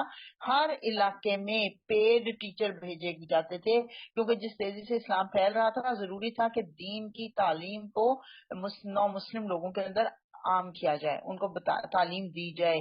تفقہوا فی الدین کا لفظ آیا ہے تو اس سے مراد معروف فقہی تعلیم یا مسائل کا علم نہیں، بلکہ اس سے مراد دین کی روح کو سمجھنا ہے. تو جو حق شناس ہیں، جو حق کو سمجھتے ہیں، ان کے عقائد درست ہیں، ان کو چاہیے کہ وہ لوگوں کے اندر اللہ کی محبت، آخرت کا خوف پیدا کریں، کیونکہ اس طرح سے ایسے ہوگا کہ وہ ایک ظاہری جو اسلام ہے صرف وہاں تک محدود نہیں رہے گا، کلمہ پڑھنے تک محدود نہیں رہے گا، بلکہ ہم الحمدللہ ہم درجات پڑھ چکے ہیں اسلام کے. میں نے آپ کو بتایا اسلام جب انسان کلمہ پڑھتا ہے، ایمان لاتا ہے، اسلام قبول کرتا ہے، ثم اتقوا، پھر وہ تقوی اختیار کرتا ہے اور اس کا تقوی اس کو ایمان کے درجے پہ پہنچا دیتا ہے. ثم اتقوا، پھر وہ اور تقوی اختیار کرتا ہے اور اس کا اسلام اس کو احسان کے درجے پہ پہنچا دیتا ہے. اللہم اجعلنا منہم. اللہ تعالیٰ مجھے اور آپ کو احسان کے درجے پہ پہنچائے، اس کے لیے محنت کرنی پڑے گی. ہمیں خود بھی دین کو سیکھنا ہے، سمجھنا ہے، اور دوسروں تک بھی اس کو پہنچانا ہے.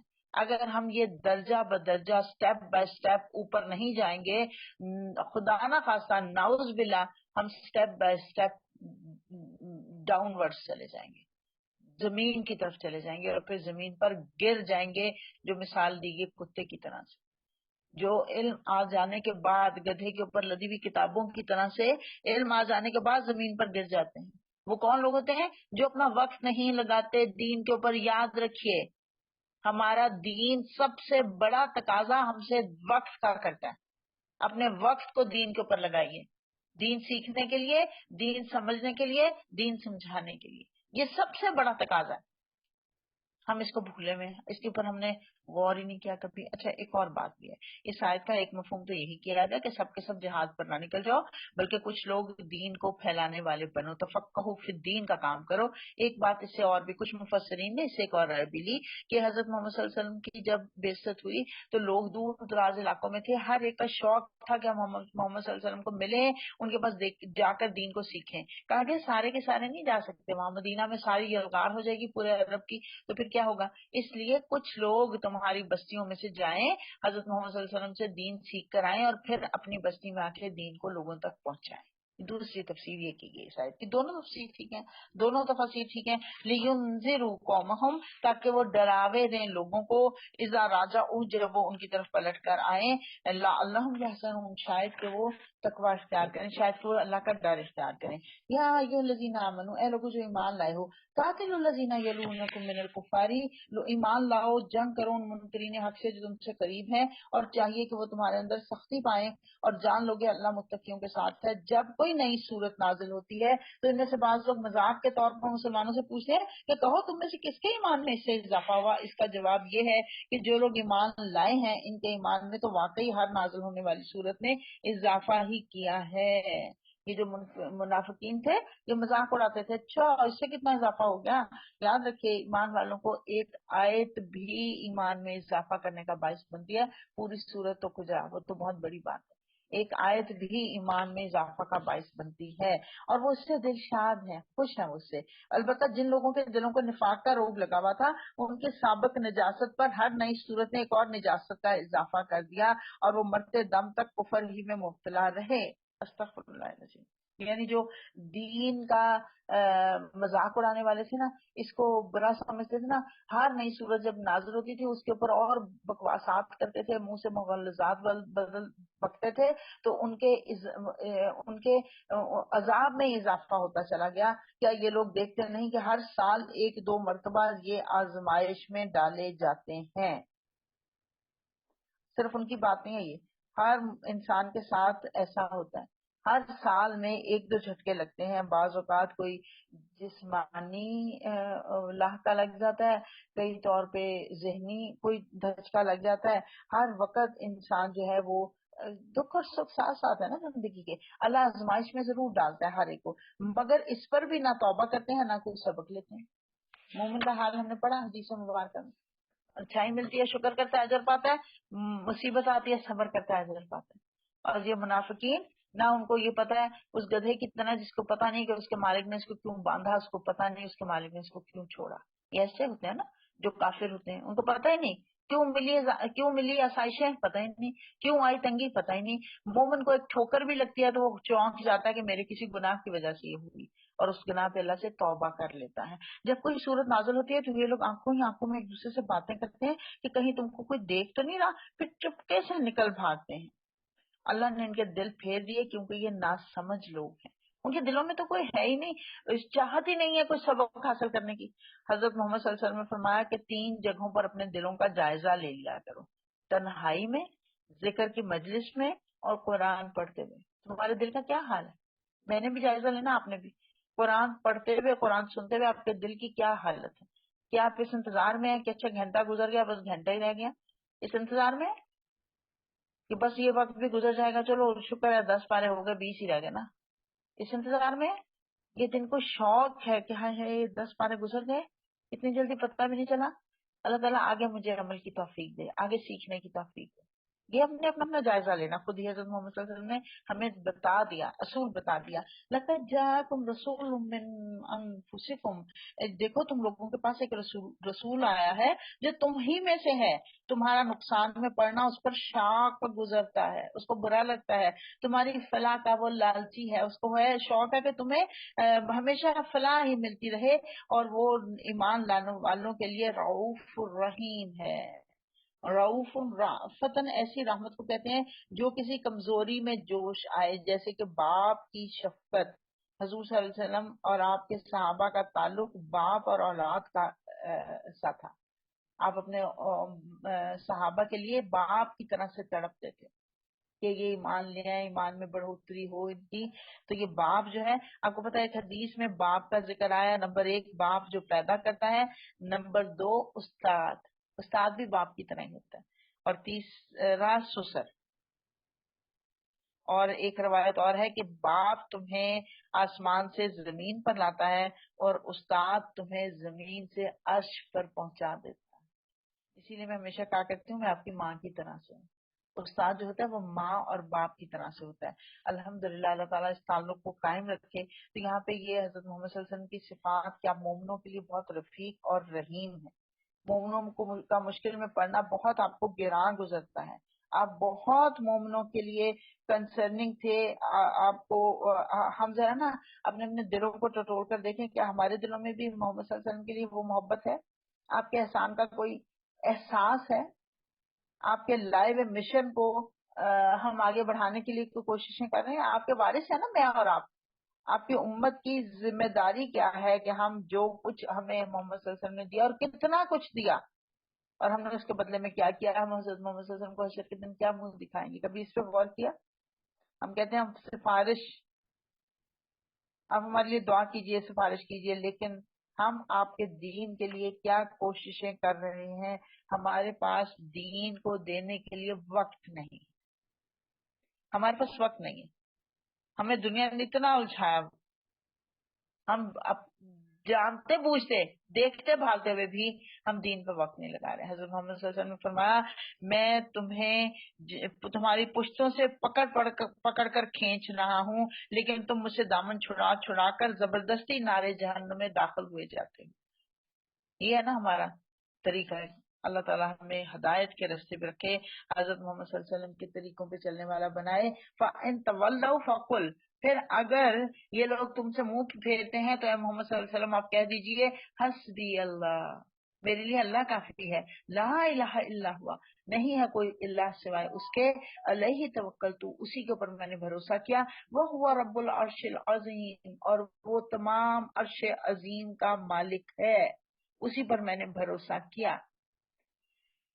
حضرت ابو درداء سے روایت ہے کہ حضرت محمد صلی اللہ علیہ وسلم نے فرمایا جس نے صبح اور شام یہ کلمات 7 دفعہ پڑھ لیے تو اللہ تعالیٰ اس کو ہر کام میں کافی ہو جائے گا.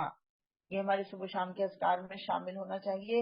ایک روایت ہے کہ جب حضرت ابراہیم علیہ السلام کو آگ میں دھکیلا گیا تو آپ علیہ السلام نے حسب اللہ یہی کلمات جو ہیں کہ پڑھے تھے. اللہ تعالیٰ نے اس آگ کو آپ کے لیے گلزار کر دیا. تو انشاءاللہ ہماری زندگی میں بھی جو بھی کوئی آگ، جو بھی کوئی تپش، جو بھی کوئی گرمی ہوگی، ان کلمات کی ادائیگی سے انشاءاللہ وہ درست ہو جائے گی. الحمدللہ سورہ توبہ مکمل ہوئی. سورہ یونس کا آغاز کریں گے. مکی صورت ہے، 2 مدنی صورتیں پڑھ لی. اب مکی دور کی صورتوں کا آغاز ہو رہا ہے اور یہ سورہ مومنون 18ویں پارے تک مکی صورتیں چلیں گی انشاءاللہ. اس میں چند آیات جو ہے وہ مدنی ہیں، یہ بھی پتہ چلتا ہے. حضرت یونس علیہ السلام کے نام پر اس سورت کا نام سورہ یونس رکھا گیا. جن کو مچھلی نے نگل لیا تھا ان کو ذوالنون بھی کہا جاتا ہے، قرآن نے کہا ہے. ہم انشاءاللہ وہ بھی پڑھیں گے. اس میں 109 آیات اور 10 رکوع ہیں. بسم اللہ الرحمن الرحیم. الف لام را تلک آیات الکتاب الحکیم. الف لام را یہ اس کتاب کی آیات ہیں جو حکمت اور دانش سے لبریز ہے. کیا لوگوں کے لیے یہ ایک عجیب بات ہوگی کہ ہم نے خود انہی میں سے ایک آدمی کو اشارہ کیا کہ غفلت میں پڑے ہوئے لوگوں کو چونکا دے اور جو مان لیں ان کو خوشخبری دے دے کہ ان کے لیے ان کے رب کے پاس سچی عزت اور سرفرازی ہے. کیا یہی وہ بات ہے جس پر منکرین نے کہا کہ یہ شخص تو کھلا جادوگر ہے؟ استغفر اللہ. حضرت محمد صلی اللہ علیہ وسلم جو صادق اور امین مشہور تھے، حضرت محمد صلی اللہ علیہ وسلم جن سے حجر اسود رکھوایا گیا تھا، جہالت کے زمانے میں ان لوگوں نے ابھی بیست کا وہ نہیں ہوا تھا، اعلان نہیں ہوا تھا، اتنے سچے مانتے تھے، اپنی ساری امانتیں رکھواتے تھے اور حجر اسود رکھنے کا معاملہ ہوا تو حضرت محمد صلی اللہ علیہ وسلم کو اس کے لیے چنا گیا. لیکن اس کے بعد جب انہوں نے نبی ہونے کا اعلان کیا تو وہی شخص جو سب سے صادق، سب سے امین، سب سے بہترین پرسنالٹی والا، وہی جھوٹا اور جادوگر ہو گیا. انا للہ و انا الیہ راجعون. حقیقت یہ ہے کہ تمہارا رب وہی خدا ہے جس نے آسمانوں اور زمین کو 6 دنوں میں پیدا کیا. نبی صلی اللہ علیہ وسلم کے رسول ہونے پر جو اعتراضات کر رہے تھے نا، ان کے یہ جہاں پہ جواب دیا جا رہا ہے کہ اس کو کس نے رسول بنایا؟ اس رب نے جس نے زمین اور آسمان کو 6 دنوں میں پیدا کیا، پھر تخت حکومت پر جلوہ گر ہوا اور کائنات کا نظام چلا رہا ہے. یدبر الامر کا لفظ آیا، کاموں کو کروا رہا ہے اور اس کے کوئی سفارش کرنے والا نہیں ہے الا یہ کہ اس کی اجازت کے بعد سفارش کرے. یہی اللہ تمہارا رب ہے، لہٰذا تم اسی کی عبادت کرو. پھر تم کیا ہوش میں نہیں آؤ گے؟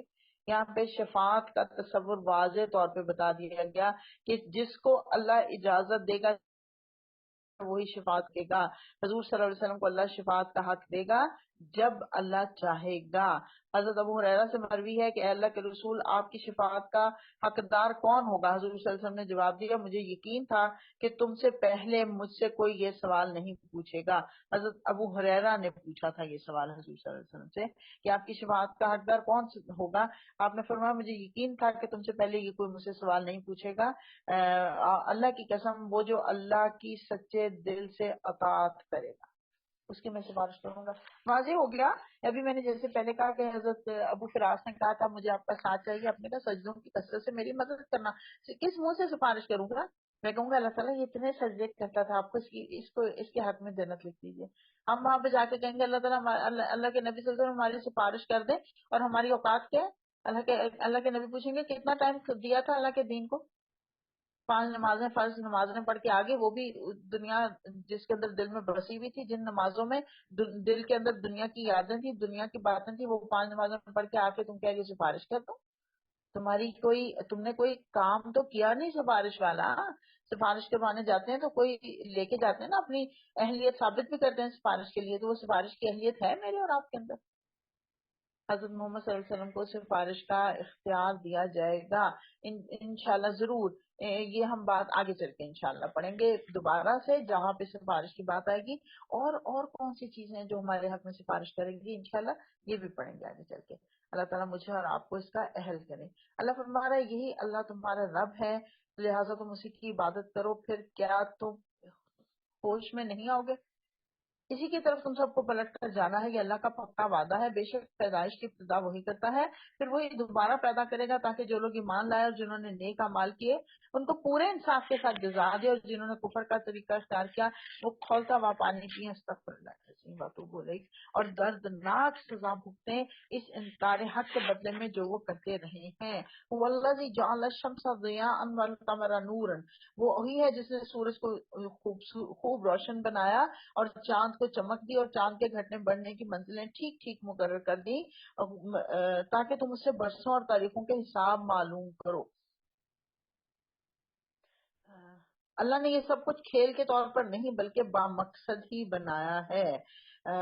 وہ اپنی نشانیوں کو کھول کھول کر پیش کر رہا ہے ان لوگوں کے لیے جو علم رکھتے ہیں. یقیناً رات اور دن کے الٹ پھیر میں اور ہر اس چیز میں جو اللہ نے زمین اور آسمانوں میں پیدا کیا ہے نشانیاں ہیں ان لوگوں کے لیے جو غلط بینی اور غلط روی سے بچنا چاہتے ہیں. گویا کہ جو وہ جو ہے غلط طریقے پر چلنا، غلط طریقے سے بچنا چاہتے ہیں وہ ان نشانیوں سے فائدہ اٹھاتے ہیں. جو آنکھیں بند کر کے جا رہے ہیں ان کو تو کوئی نشانی ملتی نہیں. کسی بزرگ سے کسی دہریے نے پوچھا کہ میں نہیں مانتا کہ کوئی اللہ ہے جو کائنات کا نظام چلا رہا ہے، آپ مجھے یقین دلائیں. بزرگ نے کہا یہ چھوڑو، مجھے تو یہ پتا چلا ہے کہ سمندر میں ایک بہت بڑا جہاز ڈھیروں سامان اپنے اندر لیے ہوئے بہت سارے لوگوں کو اٹھائے ہوئے چلا جا رہا ہے لیکن کوئی اس کو چلانے والا نہیں ہے. اس نے کہا یہ کیسے ممکن ہے؟ بزرگ نے فرمایا اگر ایک جہاز کا کسی کنٹرول کرنے والے کے بغیر چلنا محال ہے تو دنیا کا چلنا کیسے ممکن ہے بغیر کسی چلانے والے کے؟ آپ دیکھیں نا وہی بات کہ نشانی جو دیکھنا نہیں چاہتا اس کے لیے نشانیاں نہیں ہیں. اور حقیقت یہ کہ جو لوگ ہم سے ملنے کی توقع نہیں رکھتے اور دنیا کی زندگی پر راضی اور مطمئن ہو گئے اور جو لوگ ہماری نشانیوں سے غافل ہیں ان کا آخری ٹھکانہ جہنم ہوگا. ان برائیوں کے بدلے میں جو وہ کرتے رہے اور جو غلط عقیدہ انہوں نے اختیار کیے رکھا. استغفر اللہ استغفر اللہ. دنیا کی زندگی پر راضی ہو گئے، دنیا میں ترقی کرنا چاہتے ہیں، اصل ترقی آخرت کی ترقی کے لیے محنت نہیں کر رہے. یہ دنیا تو بہت چھوٹی ہے لیکن وہ اسی دنیا کی ترقیوں کے اوپر، اسی دنیا کے فائدوں کے اوپر وہ راضی ہو گئے ہیں، ان کی بات کی جا رہی ہے. اور اللہ فرما رہا ہے یہ بھی حقیقت ہے کہ جو لوگ ایمان لائے، یہ بہت سخت بات ہے جو میں نے لا یرجون لقاءنا، ابھی میں آج نہیں رکی اس کے اوپر، انشاءاللہ آگے چل کر رکوں گی. پہلے بھی بات کر چکی ہوں. یہ بہت سخت سزا ہے کہ اللہ تعالیٰ کی ملاقات کو جو لوگ بھولے رہے. یہ بھی حقیقت ہے کہ جو لوگ ایمان لائے یعنی جنہوں نے ان سچائیوں کو قبول کر لیا جو اس کتاب میں پیش کی گئی ہیں اور نیک اعمال کرتے رہے، انہیں ان کا رب ان کے ایمان کی وجہ سے سیدھی راہ چلائے گا. نعمت بھری جنتوں میں ان کے نیچے نہریں بہتی ہوں گی، وہاں ان کی صدا یہ ہوگی سبحانک اللہم و تحیتہم فیہا السلام، کہ پاک ہے تو اے خدا، ان کی دعا یہ ہوگی کہ سلامتی ہو، یعنی اہل جنت کی زبانوں پر تسبیح اور تحمید ایسے جاری ہوگی جیسے سانس جاری ہوتا ہے، یعنی بغیر کسی دقت کے۔ کسی نے سوال کیا کہ جی وہ جنت میں جا کے تو کچھ بھی آپ کو محنت نہیں کرنی نا، دنیا میں ہی محنت کرنی ہے، اللہ کو یاد کرنا ہے، توبہ کرنی ہے اللہ سے، لیکن وہاں پہ تو کوئی محنت نہیں کرنی، تو پھر یہ کیوں کہا گیا کہ وہاں پہ تسبیح کی جا رہی ہوگی؟ تسبیح کے لیے تو انسان ٹائم نکالتا ہے نا دنیا کے اپنی مصروفیات میں سے۔ تو حضور صلی اللہ علیہ وسلم نے فرمایا کہ جب تم سانس لیتے ہو تو کیا تمہیں کوئی دقت ہوتی ہے؟ صحابہ نے کہا نہیں۔ آپ نے فرمایا وہاں پہ ایسے تسبیح ہوگی جیسے سانس آ جا رہا ہے، یعنی بغیر کسی دقت کے ہوگی۔ یہ جنت کی بہت بڑی خوشخبری ہے، اور وہاں کی پکار ہوگی سلام۔ تو اس لیے حضور صلی اللہ علیہ وسلم نے کہا ہے افشوا السلام بینہم، اپنے درمیان سلام کو رواج دو، اسے کہ جنت جنت کی لینگویج ہے، جنت کا طرز کلام ہے سلام کرنا ایک دوسرے کو، اور ان کا ہر بات کا اختتام اس پر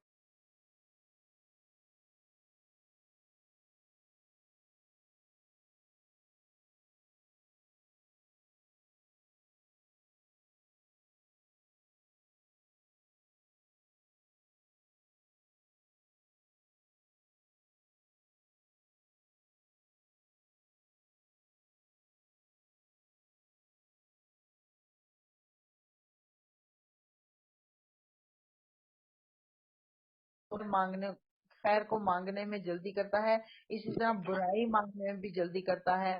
مثلا اگر میں جھوٹا ہوں، منکر حق یہ کہتا ہے تو مجھے موت کیوں نہیں آ جاتی، عذاب الہی کیوں نہیں نازل ہو جاتا؟ ہم نے اقوام کی یہ باتیں پڑھی ہیں نا، وہ کہتے ہیں اچھا پھر بھیج دو تم وہ عذاب۔ اللہ کے پیغمبروں سے بھی منکرین حق یہی مطالبہ کرتے تھے کہ جس عذاب کا ڈراوا تم ہمیں دیتے ہو وہ نازل کر دو، وہ لے آؤ اگر تم سچے ہو۔ اللہ فرماتا ہے اگر وہ آ جائے تو پھر سنبھلنے کا موقع نہیں ملے گا۔ اور اس کا ایک اور معنی بھی کیا گیا کہ جس طرح انسان بھلائی کی دعائیں کرتا ہے جو اللہ قبول کرتا ہے، اسی طرح تنگی کے حالات میں یا غصے کی حالت میں اپنے لیے پتہ نہیں، اپنی اولاد کے لیے پتہ نہیں کیا کیا غلط باتیں بد دعائیں کرتا ہے۔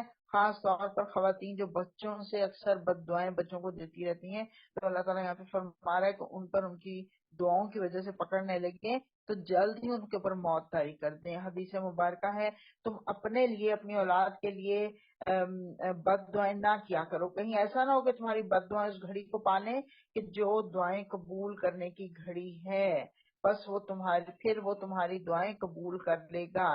تو انسان پر جتنی بھی تنگی تلخی ترشی ہو اس کو کبھی بھی اپنے منہ سے بد دعا نہیں نکالنی چاہیے۔ یہ بہت اہم اصول یہاں پہ پتہ چل گیا۔ اللہ فرما رہا ہے کہ انسان کا حال یہ ہے کہ جب اس پر کوئی سخت وقت آتا ہے تو کھڑے اور بیٹھے اور لیٹے ہم کو پکارتا ہے، مگر جب ہم اس کی مصیبت ٹال دیتے ہیں تو ایسا چل نکلتا ہے گویا اس نے کبھی اپنے کسی برے وقت پر ہم کو پکارا ہی نہ تھا۔ یہ بات میں بہت دفعہ بیان کر چکی ہوں، اپنی تنگی اور پریشانی کا وقت یاد کر لیں۔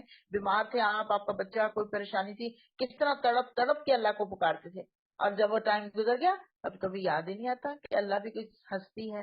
اسی طرح ہاتھ گزر جانے والوں کے لیے ان کے کرتوت خوشنما بنا دیے گئے ہیں۔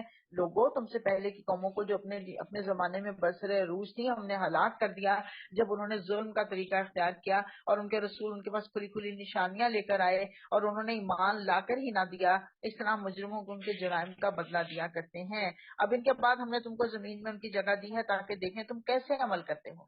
جب انہیں ہماری صاف صاف باتیں سنائی جاتی ہیں تو وہ لوگ جو ہم سے ملنے کی توقع نہیں رکھتے کہتے ہیں کہ اس کی بجائے کوئی اور قرآن لاؤ یا اس میں کچھ ترمیم کر لو۔ اے محمد ان سے کہو میرا یہ کام نہیں کہ اپنی طرف سے اس میں کوئی تبدیلی کروں، میں تو بس اس وحی کا پیروکار ہوں جو میرے پاس بھیجی جاتی ہے۔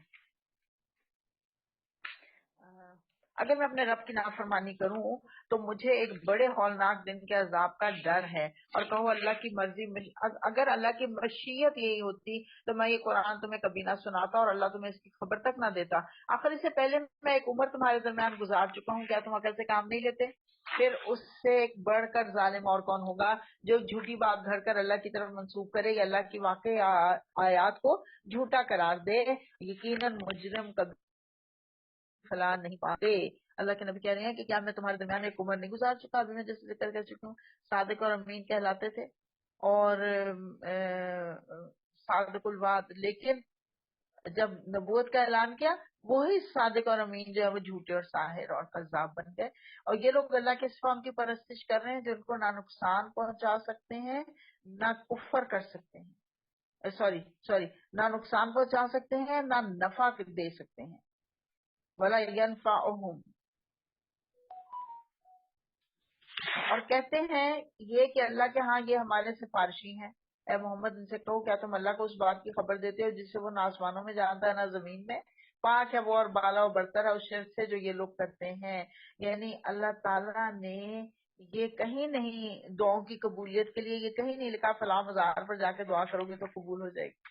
اللہ نے کہیں یہ نہیں لکھا. اللہ کہہ رہا مجھے تم ایسی بات کی خبر دے رہا. اور کچھ لوگ کہتے تھے جیسے پہلے بھی ذکر کر چکی کہ اللہ تو ایک ہی ہے لیکن یہ جو چھوٹے چھوٹے معبود ہیں ہمارے یہ اللہ تک ہماری سفارش کرتے ہیں. اس کے بعد اللہ کہہ رہا ہے کہ کیا تم اللہ کے اوپر ایسی بات کہتے ہو جو اللہ نہیں جانتا. پاک ہے وہ اور بالا و برتر ہے اس شرک سے جو یہ لوگ کرتے ہیں. ابتدان سارے انسان ایک ہی امت ہے. بعد میں انہوں نے مختلف عقیدے اور مسلک بنا لیے. اور اگر تیرے رب کی طرف سے پہلے ایک بات طے نہ کر لی گئی ہوتی تو جس چیز میں وہ باہم اختلاف کر رہے ہیں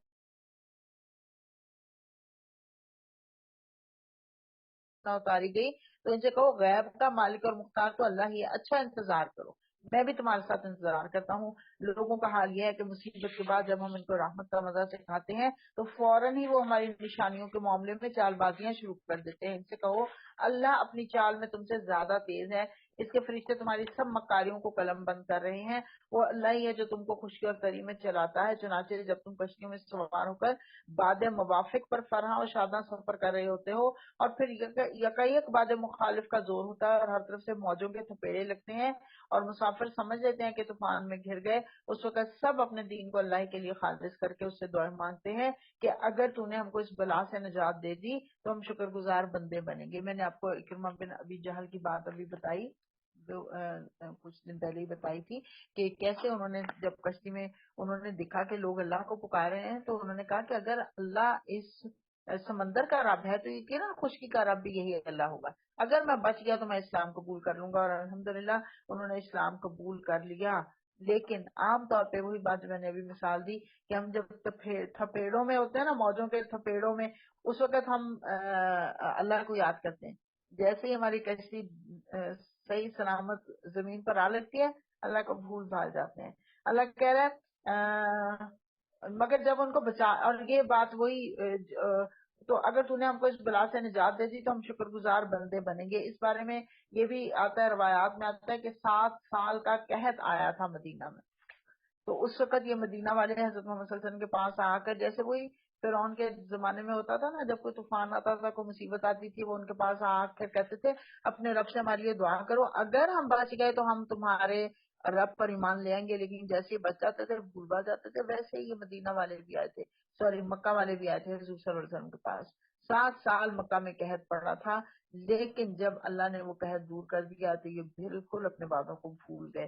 جب ان کو بچا لیتا ہے تو پھر وہ لوگ حق سے منحرف ہو کر زمین میں بغاوت کرنے لگتے ہیں اور لوگوں تمہاری یہ بغاوت الٹی تمہارے ہی خلاف پڑ رہی ہے. دنیا کے چند روزہ مزے ہیں لوٹ لو پھر ہماری ہی طرف تم کو پلٹ کر آنا ہے. مرجی حکم فننبی حکم بما کنتم تعملون. پھر ہم تمہیں بتا دیں گے کہ تم کیا کیا کر کے آئے ہو تمہارے عمل کیا ہیں. دنیا کی یہ زندگی جس کے نشے میں مست ہو کر تم ہماری نشانیوں سے غفلت برت رہے ہو اس کی مثال ایسی ہے جیسے آسمان سے ہم نے پانی برسایا تو زمین کی پیداوار جسے آدمی اور جانور سب کھاتے ہیں خوب گھنی ہو گئی. پھر عین اس وقت جبکہ زمین اپنی بہار پر تھی اور کھیتیاں بنی سمری کھڑی تھی اور ان کے مالک سمجھ رہے تھے کہ اب ہم ان سے فائدہ اٹھانے پر قدرت رکھتے ہیں یکا یک رات کو یا دن کو ہمارا حکم آ گیا اور ہم نے اسے ایسا غارت کر کے رکھ دیا کہ گویا کل وہاں کچھ تھا ہی نہیں. اس طرح ہم اپنی نشانیاں کھول کھول کر پیش کرتے ہیں ان لوگوں کے لیے جو سوچنے سمجھنے والے ہیں. اب دیکھیے الفاظ یا تفکرون جو غور و فکر کرنے والے ہیں ان کے لیے اللہ کی نشانیاں ہیں. واللہ یدعو الی دار السلام اللہ تمہیں دار السلام کی طرف دعوت دے رہا ہے. وَيَهْدِي مَن يَشَاءُ إِلَىٰ صِرَاطٍ مُسْتَقِيمٍ اور وہ ہدایت کا رستہ دیتا ہے جس کو وہ صراط مستقیم پر چلانا چاہتا ہے. یعنی جو سیدھا راستہ ان کو دکھا دیتا ہے، جو ہدایت اس کو دکھا دیتا ہے جس کو وہ چاہتا ہے. اور وہ کس کے لیے چاہتا ہے؟ یہ بات ہم بہت دفعہ کر چکے ہیں. جو خود صراط مستقیم پر چلنا چاہتا ہے. اور اللہ نے فرمایا للذین احسنوا الحسنی وزیادۃ، وہ لوگ جنہوں نے بھلائی کا طریقہ اختیار کیا ان کے لیے بھلائی ہے اور مزید فضل ہے. سلامتی کا گھر ہے جہاں چین ہی چین ہے، جہاں کوئی دھوپ نہیں، جہاں کوئی تپش نہیں، جہاں کوئی دکھ اور تکلیف نہیں، جہاں کوئی بیماری نہیں، اور کوئی دل آزاری نہیں. راحت ہی راحت ہے، چین ہی چین، آرام ہی آرام ہے. اور جہاں پہ کسی کے رویے سے انسان کا موڈ خراب نہیں ہوگا. اور پھر اللہ تعالیٰ نے فرمایا مزید فضل ہے. یہ اس کے بارے میں حدیث میں آتا ہے کہ اللہ تعالیٰ جنت والوں سے پوچھیں گے کہ تمہیں مزید چاہیے؟ وہ کہیں گے اللہ اس سے مزید کیا ہوگا، اس سے زیادہ کیا ہوگا؟ جو کچھ ہم سوچتے تھے اس سے کہیں بڑھ کر ہمیں مل گیا، اب اور زیادہ کیا ہوگا؟ تو پھر اللہ تعالیٰ اپنا دیدار کروائیں گے، اور جنتی اللہ کا دیدار کر کے کہیں گے کہ اللہ کی قسم اس سے زیادہ تو جنت میں کوئی چیز خوبصورت نہیں ہے. اور وہ جنت کی ساری نعمتوں کو بھول جائیں گے اس دیدار کے اوپر. اور میں آپ کو حدیث سنا چکی ہوں، حضور صلی اللہ علیہ وسلم نے فرمایا جیسے تم 14ویں کا چاند دیکھتے ہو ایسے ہی تم اللہ کا دیدار کر سکو گے، لیکن آخرت میں، دنیا میں کوئی نہیں کر سکتا. اللہ فرمایا ان کے چہروں پر روح سیاہی اور ذلت نہیں چھائے گی. وہ جنت کے مستحق ہیں جہاں وہ ہمیشہ رہیں گے. اور جن لوگوں نے برائیاں کمائی ان کی برائی جیسی ہے ویسا ہی وہ بدلہ پائیں گے. نیکی کا بدلہ پیچھے ہم نے پڑھا زیادہ، لیکن برائی کا بدلہ زیادہ نہیں ہوگا. جتنی برائی ہوگی اتنا ہی بدلہ دیا جائے گا. ذلت ان پر مسلط ہوگی، کوئی اللہ سے ان کو بچانے والا نہیں ہوگا. ان کے چہروں پر ایسی تاریکی چھائی ہوئی ہوگی جیسے رات کے سیاہ پردے ان پر پڑے ہوئے ہوں. وہ دوزخ کے مستحق ہیں جہاں وہ ہمیشہ رہیں گے. اور دنیا میں ہم کہتے ہیں نا منہ کالا ہو گیا، تو وہ منہ کالے ہوں گے ان کے. استغفر اللہ. جس روز ہم ان سب کو ایک ساتھ اپنی عدالت میں اکٹھا کریں گے، پھر ان لوگوں سے جنہوں نے شرک کیا ہے کہیں گے کہ ٹھہر جاؤ تم بھی اور تمہارے بنائے ہوئے شریک بھی. پھر ہم ان کے درمیان سے اجنبیت کا پردہ ہٹا دیں گے اور ان کے شریک کہیں گے کہ تم ہماری عبادت تو نہیں کرتے تھے، ہمارے اور تمہارے درمیان اللہ کی گواہی کافی ہے کہ تم اگر ہماری عبادت کرتے بھی تھے تو ہم تمہاری اس عبادت سے بالکل بے خبر تھے. حضرت عیسیٰ کو جنہوں نے اللہ بنا دیا، خدا بنا دیا، حضرت عزیر کو اللہ کا بیٹا بنا دیا، وہ کہیں گے ہم نے تو تمہیں اس کی تعلیم نہیں دی تھی، ہم تو اس سے بالکل غافل تھے. یا حضرت علی حجویری رحمۃ اللہ علیہ کے مزار پر جا کے جو کچھ کرتے ہیں وہ کہیں گے میں نے تو تمہیں یہ تعلیم نہیں دی تھی، میں تو بالکل بے خبر تھا. اس وقت ہر شخص اپنے کیے کا مزہ چکھ لے گا اور سب اپنے حقیقی مالک کی طرف پھیر دیے جائیں گے، اور وہ سارے جھوٹ جو انہوں نے گھڑ رکھے تھے گم ہو جائیں گے. یعنی اللہ کے علاوہ کسی اور کے نام پر قربانی کرنا، کسی اور ریاکاری کے لیے کوئی کام کرنا، سب بیکار ہو سب بیکار آ جائیں گے. اور صرف وہ کام قبول ہوگا جو خالصاً اللہ کے لیے کیا گیا ہوگا. ان سے پوچھو کون تم کو آسمان اور زمین سے رزق دیتا ہے؟ یہ سماعت اور بینائی کی قوتیں کس کے اختیار میں ہے؟ اور کون بے جان میں سے جاندار کو نکالتا ہے؟ کون اس نظم عالم کی تدبیر کر رہا ہے؟ افلا تتقون، کیا بھلا تم تقوی اختیار نہیں کرتے؟ یہ جو سورہ یونس ہے نا، اس میں میرا خیال ہے 6 دفعہ یہ بار بار عقیدہ درست کرنے کے لیے یہ آیت آئی ہے. بار بار یہ بات ان کو کہی گئی ہے. جو شیطان ہے نا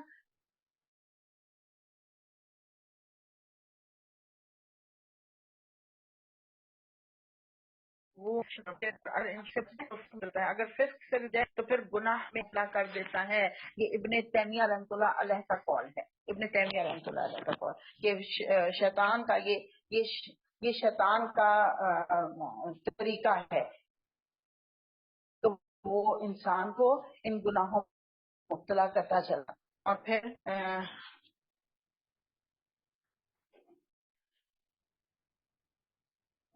ایک سیکنڈ.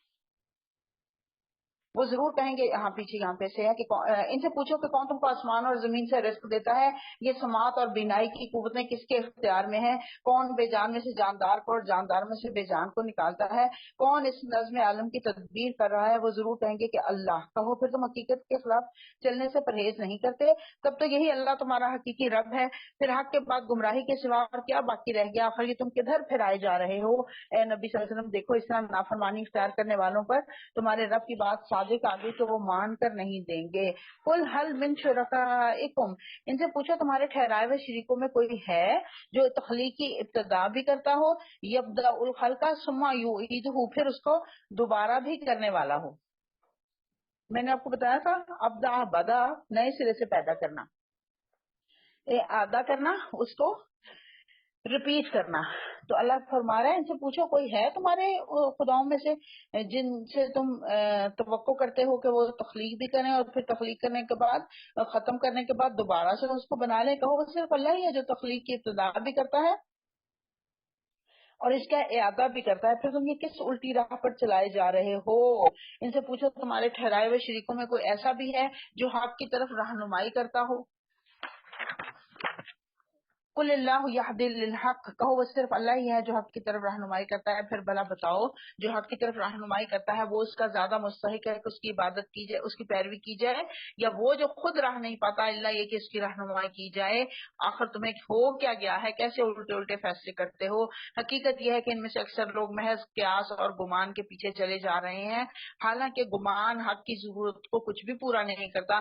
جو کچھ یہ کر رہے ہیں اللہ اس کو خوب جانتا ہے، اور یہ قرآن وہ چیز نہیں جو اللہ کی وحی اور تعلیم کے بغیر تصنیف کر لیا جائے، بلکہ یہ تو جو کچھ پہلے آ چکا تھا اس کی تصدیق اور الکتاب کی تفصیل ہے۔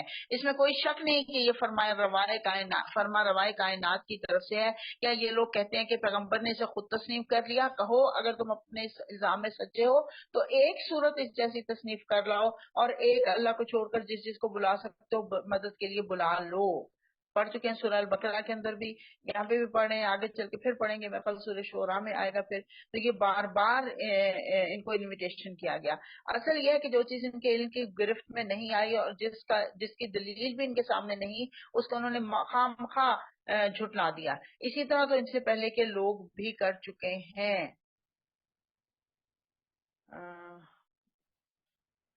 یا پھر دیکھ لو ان ظالموں کو کہ کیا انجام ہوا ان کا، ان میں سے کچھ لوگ ایمان لائیں گے اور کچھ نہیں لائیں گے، اور تیرا رب ان مفسدوں کو خوب جانتا ہے۔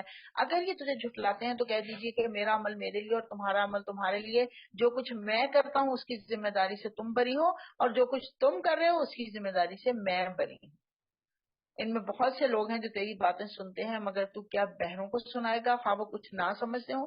اب یہ بہت اہم بات یہاں پہ پتہ چل رہی ہے کہ ایک تو سننا عام سننا ہوتا ہے نا، جیسے جانور بھی سنتا ہے لیکن اس کو یہ نہیں پتا ہوتا کہ آپ کیا کہہ رہے ہیں، وہ صرف ایک فیملیئر ہوتا ہے، یوز ٹو ہوتا ہے ایک ساؤنڈ سے، اور بس اس ساؤنڈ کے مطابق وہ آ آ آ جو بھی کرتے ہیں چرواہے کرتے ہیں وہ سنتے ہیں، اس سے ان کو کچھ نہیں۔ آپ ان کو کہیں تم عقل نہیں کرتے، تم سنتے نہیں ہو، تم کیا، یہ اس کو کچھ سمجھ نہیں آ رہی۔ تو ایسے ہی بعض اوقات انسان جانوروں کی طرح سے سنتے ہیں، یعنی آپ ان کو کچھ بھی بولتے ہیں وہ اپنے عمل سے کوئی اس کا ری ایکشن نہیں دیں گے، کوئی جواب نہیں دیں گے اپنے عمل سے۔ آپ ان کو خوب لمبی لمبی تقریریں کر لیں وہ کچھ نہیں سنیں گے۔ اللہ کہہ رہا ہے نبی صلی اللہ علیہ وسلم یہ تو بہرے ہیں گویا، یعنی کچھ سب کچھ سن رہے ہیں لیکن کچھ بھی نہیں سن رہے، جانوروں کی طرح سے۔ ان میں بہت سے لوگ ہیں جو تجھے دیکھتے ہیں مگر کیا تو اندھوں کو راہ دکھائے گا خواہ انہیں کچھ نہ سوجھتا ہو۔ گویا کہ آنکھیں ہیں لیکن آنکھوں سے دیکھتے نہیں، بصیرت کی آنکھ نہیں ہے، بصارت تو ہے بصیرت کی آنکھ نہیں ہے۔ ان اللہ لا یظلم الناس شیئا، بے شک یقیناً اللہ لوگوں پر کچھ بھی ظلم نہیں کرتا، ولکن الناس انفسهم یظلمون، لیکن لوگ خود ہی اپنے اوپر ظلم کرتے ہیں۔ آج دنیا کی زندگی میں مست ہیں اور جس روز اللہ ان کو اکٹھا کرے گا یہی دنیا کی زندگی انہیں ایسی محسوس ہوگی گویا محض ایک گھڑی پر آپس میں جان پہچان کو ٹھہرے ہیں۔ آج ساری کوششیں ساری محنتیں جس دنیا کے لیے جس دنیا کے ساتھیوں کے لیے کی جا رہی ہیں، کھپائی جا رہی ہیں، اپنا علم، اپنی طاقت، اپنی جوانی سب ہم دنیا کے لیے صرف کر رہے ہیں۔ قیامت کے دن مڑ کر اس دنیا کو دیکھیں گے نا تو ایک ساعت لگے گی، گھڑی لگے گی۔ آپ اس کو نا ذرا آج بھی زندگی میں ایکسپیرینس کر کے دیکھ سکتے ہیں۔ آج بھی زندگی میں ایکسپیرینس کر کے دیکھ سکتے ہیں کہ آپ ذرا تھوڑا سا دنیا والے لوگوں جن کے لیے ہم بہت محنتیں کر رہے ہیں نا، ذرا ان سے غافل ہو کر دیکھیں، وہ آپ کو لفٹ ہی نہیں کرائیں گے، دیکھیں گے بھی نہیں مڑ کے، آپ کہیں چھپ جائیں، ان کو احساس بھی نہیں ہوگا کہ آپ کہیں غائب ہو گئے ہیں۔ تو یہاں پہ اللہ یہی کہہ رہا ہے کہ یہ جن لوگوں کے لیے اپنی محنتیں کھپا رہے ہو، اللہ وہ ہے جس کے لیے تم ایک قدم اٹھاتے ہو، اللہ 10 قدم آگے بڑھتا ہے تمہارے لیے۔ سبحان اللہ، تم اس اللہ کو چھوڑ کر ان لوگوں کی طرف 10 قدم کیا دوڑ دوڑ کر بھی آتے ہو تو یہ ادھر کے ادھر نکل جاتے ہیں، تم سے بڑا کہیں فائدہ نظر آ رہا ہے ادھر چلے جاتے ہیں۔ اس وقت حقیقت تک اس وقت ثابت ہو جائے گا کہ واقعی سخت گھاٹے میں رہے وہ لوگ جنہوں نے اللہ کی ملاقات کو جھٹلایا تھا۔ ابھی ذکر کیا تھا نا پیچھے، میں نے کہا یہاں پہ آج نہیں رکوں گی، آگے چل کے رکوں گی۔ اللہ کی ملاقات کو جھٹلانے والے وہ لوگ جن کو یہ خوف ہو کہ ہم نے اللہ کے سامنے کھڑا ہونا ہے، وَلِمَنْ خَافَ مَقَامَ رَبِّهِ، جن کو خوف ہو اللہ کے سامنے کھڑے ہونے کا، جنتان، ان کے لیے 2 جنتوں کا وعدہ اللہ نے کیا ہوا ہے۔ لیکن وہ لوگ جو اللہ کی ملاقات کو ہی بھولے رہے، اللہ کی ملاقات کون سی ہے؟ وہ ایک تو وہ جو انشاءاللہ مرنے کے بعد ہم سب کو نصیب ہوگی، اللہم آمین، ہم سب کو، مومنین کو، مسلمین کو نصیب ہوگی، آپ کو پتا ہے کفار کو نصیب نہیں ہوگی۔ اور دوسری ملاقات جو ہم دن میں 5 دفعہ اللہ سے کرتے ہیں، وہ لوگ جنہوں نے جھٹلا دیا ملاقات کو۔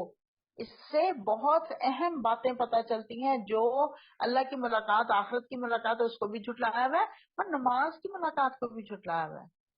نماز میں ملاقات ہی نہیں کرتے، بعض لوگ تو ہیں جو نماز ہی نہیں پڑھتے، الا ماشاء اللہ، ان کی تو کیا بات ہے، لیکن جو نماز پڑھتے ہیں لیکن نماز میں اللہ سے ملاقات نہیں کرتے، وہ ایسے جیسے اللہ کی ملاقات کو جھٹلا رہے ہیں۔ اللہ مجھے اور آپ کو ہر نماز میں ملاقات کی توفیق دے۔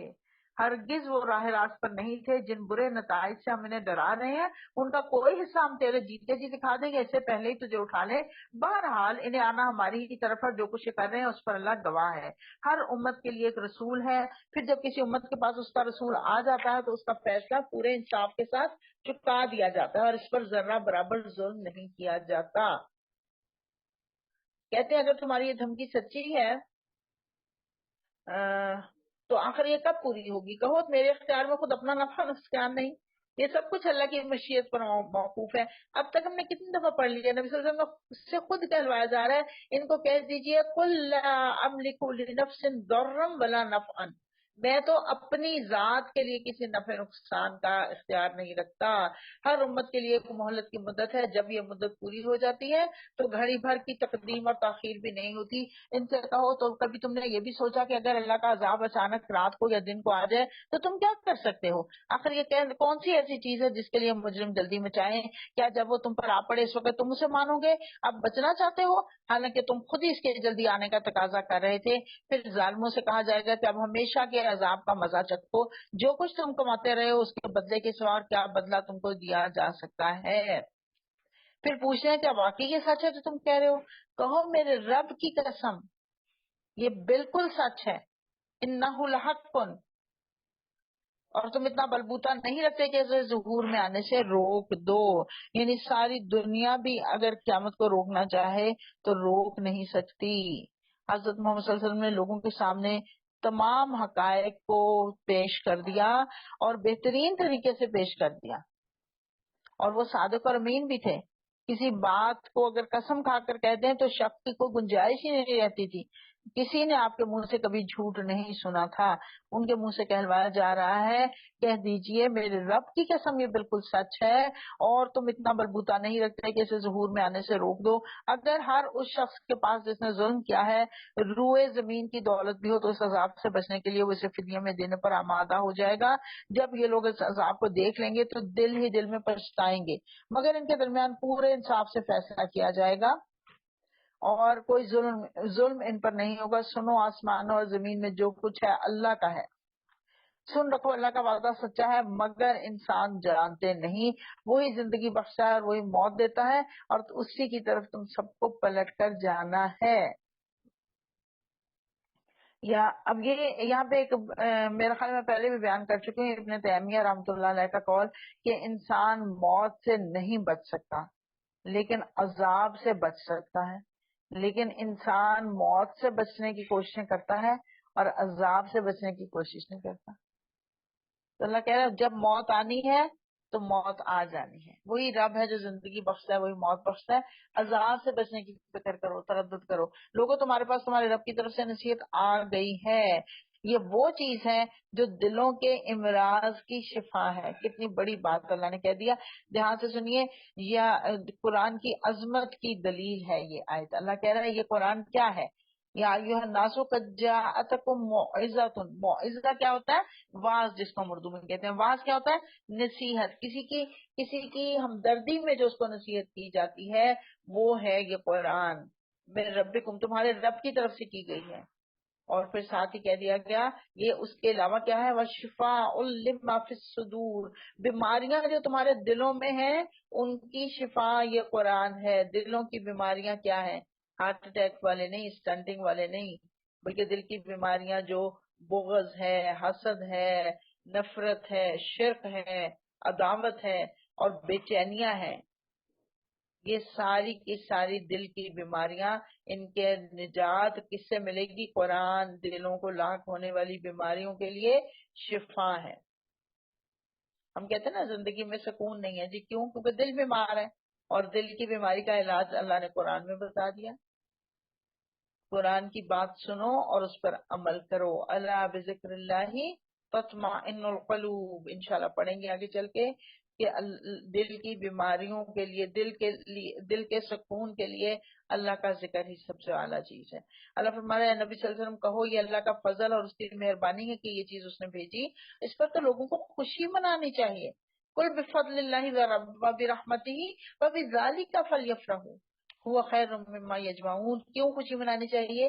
کیونکہ یہ ان سب چیزوں سے بہتر ہے جنہیں لوگ سمیٹ رہے ہیں. اس سعادت کا ملنا، اس قرب کا ملنا، اس نیکی کا نصیب ہونا، اس کی خدمت کا موقع ملنا، یہ سب سے بڑی خوش قسمتی ہے.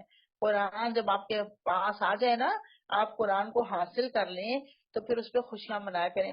مجھے یاد ہے ہماری والدہ اللہ ان کی مغفرت کرے، ہمارے بزرگ، ہماری دادی، ہماری نانی جب قرآن ختم کرتے تھے تو حلوہ بنا کر تقسیم کرتے تھے. روٹین، روزمرہ روٹین میں جو قرآن پڑھ رہے ہیں، مہینے 2 مہینے میں قرآن ختم ہوا، حلوہ بنا کے تقسیم کیا جاتا تھا، مٹھائی تقسیم کی جاتی تھی قرآن کے ختم کرنے پر. اور ہوتا تھا یہ ختم قرآن کی مٹھائی ہے. آج ہم کتنا مٹھائیاں تقسیم کرتے ہیں؟ ہم باقی تو ہر چیز پہ مٹھائیاں تقسیم کرتے ہیں. پھر اگر ہم کوئی گیدرنگ کرتے ہیں نا، گیٹ ٹوگیدر کرتے ہیں قرآن کے، ہمارے الحمدللہ جب ہم لائیو کلاس لیتے تھے تو الحمدللہ سورت کے ختم ہونے پہ، پارے کے ختم ہونے پہ ہم ایک سیلیبریشن کرتے تھے. اس پہ بہت لوگوں نے اعتراض کیا، بہت لوگوں نے کہا کہ جی یہ کیا طریقہ ہے، یہ قرآن والے لوگ یہ کیا رنگ رلیاں بنا رہے ہیں. نعوذ باللہ من ذالک. یہ رنگ رلیاں نہیں ہیں، یہ انجوائمنٹ ہے. اس کو کرنا چاہیے کیونکہ اللہ کا یہ حکم ہے فل یفرحوا، فرحت مناؤ، سیلیبریشن کرو. انشاءاللہ ختم قرآن پہ ہم نے پچھلے سال بھی سیلیبریشن کی تھی. اس سال بھی پورا ارادہ ہے کہ ہم انشاءاللہ اللہ تعالیٰ ہمیں توفیق دے، زندگی دے، صحت دے تو ہم اس دفعہ بھی یہ کرنے کا ارادہ رکھتے ہیں. جب بھی قرآن ختم کیا کریں تو کچھ نہ کچھ سیلیبریشن ضرور کیا کریں، اس بات کی خوشی کے طور پہ کہ اللہ نے مجھے اس قرآن کا حامل کیا، اس قرآن کو سمجھنے کا موقع دیا. الحمدللہ. اللہ کہہ رہا ہے کیوں؟ کیونکہ یہ ان سب چیزوں سے بہتر ہے جو تم جمع کرتے ہو دنیا میں. جو کچھ تم نے جمع کیا ہے نا، کوئی ڈائمنڈ جمع کیا ہے، کوئی جیولری جمع کی، کوئی کپڑے جمع کیے، جو بھی کلیکشن تم نے کی ہیں ان سب سے بہتر کلیکشن اس قرآن کی کلیکشن ہے. الحمدللہ. قل ارأیتم ما انزل اللہ لکم من رزق. اللہ فرما رہا ہے اے نبی ان سے کہو تم لوگوں نے کبھی یہ بھی سوچا کہ جو رزق اللہ نے تمہارے لیے اتارا تھا اس میں سے تم نے خود ہی کسی کو حرام اور کسی کو حلال ٹھہرا لیا؟ ان سے پوچھو اللہ نے تم کو اس کی اجازت دی تھی یا تم اللہ پر افطرا کر رہے ہو؟ جو لوگ اللہ پر یہ جھوٹا افطرا باندھتے ہیں ان کا کیا گمان ہے کہ قیامت کے روز ان سے کیا معاملہ کیا جائے گا؟ اللہ تو لوگوں پر مہربانی کی نظر رکھتا ہے مگر اکثر انسان ایسے ہیں جو شکر نہیں کرتے. اے نبی صلی اللہ علیہ وسلم تم جس حال میں بھی ہوتے ہو اور قرآن میں سے جو کچھ بھی سناتے ہو اور لوگوں تم بھی جو کچھ کرتے ہو اس سب کے دوران میں ہم تم کو دیکھتے رہتے ہیں. سبحان اللہ. کیا مطلب ہے اس کا؟ میں اور آپ کس نیت سے بیٹھے ہیں اس مجلس میں، کس دل سے آئے ہیں، کس شوق سے قرآن سن رہے ہیں، ہمارا مقصد کیا ہے، غرض کیا ہے؟ اللہ سے کچھ بھی چھپا ہوا نہیں، وہ ہر ایک کو اس کی نیت اور کوشش کے مطابق جزا دے گا. کیونکہ ہمیں یہ ہمارے ذہنوں میں یہ ڈر نہیں نہ ہوتا کہ اللہ دیکھ رہا ہے. اگر یہ ڈر ہو کہ اللہ دیکھ رہا ہے تو کیسے ہو سکتا ہے کہ قرآن کی مجلس میں بیٹھ کے ہمارا ذہن میں اور خیالات آئیں؟ تو اللہ کہہ رہا ہے ہم تم کو دیکھتے رہتے ہیں. کوئی ذرا برابر چیز آسمان اور زمین میں ایسی نہیں، نہ چھوٹی نہ بڑی، جو تیرے رب کی نظر سے پوشیدہ ہو اور ایک صاف دفتر میں درج نہ ہو. سنو، جو اللہ کے دوست ہیں، جو ایمان لائے اور جنہوں نے تقویٰ کا رویہ اختیار کیا، ان کے لیے کسی خوف اور رنج کا موقع نہیں. دنیا اور آخرت دونوں زندگیوں میں ان کے لیے خوشخبریاں ہی خوشخبریاں ہیں. اللہ کی باتیں بدل نہیں سکتی، یہی بڑی کامیابی ہے. بتایا گیا جو اللہ کے دوست ہیں، اولیاء اللہ کہا گیا. یاد رکھیے نبوت کا درجہ ختم ہو چکا، وہ اب انسانوں میں نہیں آئے گی، لیکن ولایت کا درجہ موجود ہے. ولایت انسانوں کو ملتی ہے. حدیث مبارک ہے، حضرت محمد صلی اللہ علیہ وسلم نے فرمایا دنیا میں کچھ لوگ اللہ کے خاص بندے ہوتے ہیں. پوچھا وہ کون؟ فرمایا اہل القرآن، وہ جو اپنی زندگیاں اللہ کے حکم کے مطابق گزارتے ہیں. اہل القرآن. ولایت نصیب ہو سکتی ہے انسانوں کو. ولایت کا معیار جو ہے نا وہ دو چیزوں پر ہوتا ہے، ایمان اور تقوی. جیسا ایمان اور تقوی بڑھے گا، اللہ سے تعلق بڑھے گا، ویسے ویسے جیسے جیسے تقوی بڑھے گا ویسے ویسے انسان کا اللہ سے تعلق بڑھے گا. اگر ایمان کم ہوگا تو پھر وہ جو اللہ سے تعلق ہے وہ بھی کم ہوگا. تو یہ اولیاء اللہ کے لیے اللہ تعالیٰ نے بتایا کہ ولی اللہ ہوتے ہیں وہ، اور ان کے لیے دو نشانیاں ہیں کہ لا خوف علیہم ولا هم یحزنون، نہ ان کو کوئی خوف ہوتا ہے نہ ان کو کوئی غم ہوتا ہے. ہم عام طور پہ اللہ کے دوست سمجھتے ہیں نا وہ جو جنگلوں میں نکل جاتے ہیں اور وہ جو دنیا سے کٹ کر رہتے ہیں. حالانکہ قرآن کیا کہہ رہا ہے؟ اللہ قرآن کو پڑھنے پڑھانے والوں کو اللہ کا دوست کہہ رہا ہے. تو اس سے تعلق لوگوں کے ساتھ بنانے والے کو اللہ کا دوست کہہ رہا ہے، لوگوں کی بھلائی چاہنے والے کو اللہ کا دوست کہہ رہا ہے. اللہ فرمایا دنیا اور آخرت دونوں زندگیوں میں ان کے لیے خوشخبریاں ہی خوشخبریاں ہیں. اللہ کی باتیں بدل نہیں سکتی، یہی بڑی کامیابی ہے. اے نبی صلی اللہ علیہ وسلم جو باتیں یہ لوگ تجھ پر بناتے ہیں وہ تجھے رنجیدہ نہ کریں. عزت ساری کی ساری اللہ کے اختیار میں ہے اور وہ سب کچھ سنتا اور جانتا ہے. ان العزت للہ جميعا، ساری کی ساری عزت. یعنی دنیا میں یہ لوگ کہتے ہیں عزت گھٹا رہے ہیں یا کم کریں، یہ نہیں کر سکتے. اللہ کے ہاتھ میں عزت. آگاہ رہو، جو آسمانوں کے بسنے والے ہوں یا زمین کے سب اللہ کے اختیار میں ہیں. اور جو لوگ اللہ کے سوا کچھ اپنے خود ساختہ شریکوں کو پکار رہے ہیں وہ نرے وہم و گمان کے پیروکار ہیں اور محض قیاس آرائیاں کرتے ہیں. وہ اللہ ہی ہے جس نے تمہارے لیے رات بنائی کہ اس میں سکون حاصل کرو اور دن کو روشن بنایا، اس میں نشانیاں ان لوگوں کے لیے جو کھلے کانوں سے پیغمبر کی دعوت کو سنتے ہیں. گویا کہ رات اندھیرا عموماً ڈپریشن کا وجہ بنتی ہے نا، غم کی وجہ بنتی ہے. اور اس کے بعد اجالا، اللہ کے مہربانی سے دن نکلتا ہے، روشنی ہوتی ہے اور روشنی آتی ہے تو انسان وہ ڈپریشن سے ذرا نکل آتا ہے، اندھیروں سے نکل آتا ہے. اللہ کہہ رہا ہے یہ دونوں میں نے نشانیاں بنائی ہیں. اور لوگوں نے کہہ دیا کہ اللہ نے کسی کو بیٹا بنایا ہے. سبحانہ هو الغنی، پاک ہے. سبحان اللہ، اللہ پاک ہے ان باتوں سے جو وہ بنا رہے ہیں. هو الغنی، وہ تو بے نیاز ہے. لہو ما فی السماوات و ما فی الارض، آسمانوں اور زمین میں جو کچھ ہے سب اس کی ملک ہے. ان عندکم من سلطان بہذا، تمہارے پاس اس بات کی سچائی کے لیے کوئی دلیل ہے؟ اتقولون علی اللہ ما لا تعلمون، کیا تم اللہ کے متعلق ایسی باتیں کہتے ہو جن کو تم جانتے نہیں ہو؟ اے محمد صلی اللہ علیہ وسلم کہہ دو کہ جو لوگ اللہ پر جھوٹے افطرا باندھتے ہیں وہ ہرگز فلاح نہیں پا سکتے. دنیا کی چند روزہ زندگی میں مزے کر لو، پھر ہماری ہی طرف ان کو پلٹنا ہے. پھر ہم اس کفر کے بدلے جس کا ارتکاب کر رہے ہیں ان کو سخت عذاب کا مزہ چکھائیں گے. ان کو نوح کا قصہ سناؤ، دلیل دے کر قصہ سنا کر دلیل دی جا رہی ہے، ثابت کیا جا رہا ہے. حضرت نوح علیہ السلام کو آدم ثانی بھی کہا جاتا ہے. اس وقت کا قصہ جب اس نے اپنی قوم سے کہا تھا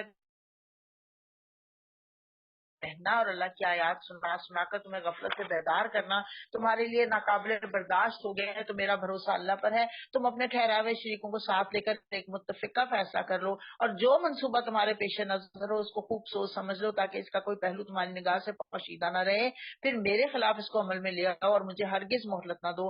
تم نے میری نصیحت سے منہ موڑا تو میرا کیا نقصان کیا؟ میں تم سے کسی اجر کا طالبگار نہ تھا، میرا اجر تو اللہ کے ذمہ ہے اور مجھے حکم دیا گیا ہے کہ خواہ کوئی مانے یا نہ مانے میں خود مسلم بن کر رہوں. انہوں نے اسے جھٹلایا اور نتیجہ یہ ہوا کہ ہم نے اسے اور ان لوگوں کو جو اس کے ساتھ کشتی میں سوار تھے بچا لیا اور انہی کو زمین میں جامع نشین بنایا اور ان سب لوگوں کو غرق کر دیا جنہوں نے ہماری آیات کو جھٹلایا تھا. پس دیکھ لو کہ جنہیں خبردار کیا گیا تھا، جنہیں ڈرایا گیا تھا، پھر بھی انہوں نے مان کر نہ دیا تو ان کا کیا انجام ہوا.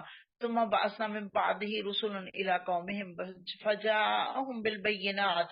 پھر نوح کے بعد ہم نے مختلف پیغمبروں کو ان کی قوموں کی طرف بھیجا اور ان کے پاس کھلی کھلی نشانیاں لے کر آئے، مگر جس چیز کو انہوں نے پہلے جھٹلا دیا تھا اسے پھر مان کر نہ دیا. اسلام حد سے گزر جانے والوں کے دلوں پر ٹھپا لگا دیتے ہیں. پھر ان کے بعد ہم نے موسیٰ اور ہارون کو اپنی نشانیوں کے ساتھ فرعون اور اس کے سرداروں کی طرف بھیجا، مگر انہوں نے اپنی بڑائی کا گھمنڈ کیا اور وہ مجرم لوگ تھے. پس جب ہمارے پاس سے حق ان کے سامنے آیا تو انہوں نے کہہ دیا کہ یہ تو کھلا جادو ہے. تکبر، وہی جو ابلیس کا وجہ تھی نہ ماننے کی، وہی تکبر ان کا فرعون اور اس کے سرداروں کی وجہ تھی نہ ماننے کی. بس جب ہمارے پاس سے حق ان کے سامنے آیا تو انہوں نے کہہ دیا کہ یہ تو کھلا جادو ہے. موسیٰ نے کہا علیہ السلام تم آپ کو یہ کہتے ہو کہ جب کہ وہ تمہارے سامنے آ گیا کیا یہ جادو ہے؟ حالانکہ جادوگر فلاح نہیں پایا کرتے. ولا یفلح الساحرون. انہوں نے جواب میں کہا کیا تو اس لیے آیا ہے کہ ہمیں اس طریقے سے پھیر دے جس پر ہم نے اپنے باپ دادا کو پایا ہے اور زمین میں بڑائی تو تم دونوں کی قائم ہو جائے؟ تمہاری بات تو ہم ماننے والے نہیں ہیں. اور فرعون نے اپنے آدمیوں سے کہا کہ ہر ماہر فن جادوگر کو میرے پاس حاضر کرو. اور جب جادوگر آ گئے تو موسیٰ نے ان سے کہا جو کچھ تمہیں پھینکنا پھینکو. پھر جب انہوں نے اپنے انچر پھینک دیے تو موسیٰ نے کہا یہ جو کچھ تم نے پھینکا یہ جادو ہے، اللہ ابھی اسے باطل کیے دیتا ہے. مفسدوں کے کام کو اللہ سدھرنے نہیں دیتا اور اللہ اپنے فرمانوں سے حق و حق کر دکھاتا ہے، خواہ مجرموں کو وہ کتنا ہی ناگوار ہو. پھر دیکھو کہ موسیٰ کو اس کی قوم میں سے چند نوجوانوں کے سوا کسی نے نہ مانا. ہم اس کے اوپر پہلے بھی بات کر چکے ہیں کہ نوجوان جو ہیں عام طور پر وہ جلدی ایمان لے آتے ہیں، اس لیے کہ ان کے اندر ریجڈیٹی نہیں ہوتی اتنا زیادہ، ان کی نا اپنی وہ اس کے اوپر اپنی بات کے اوپر وہ پکے نہیں ہوئے ہوتے.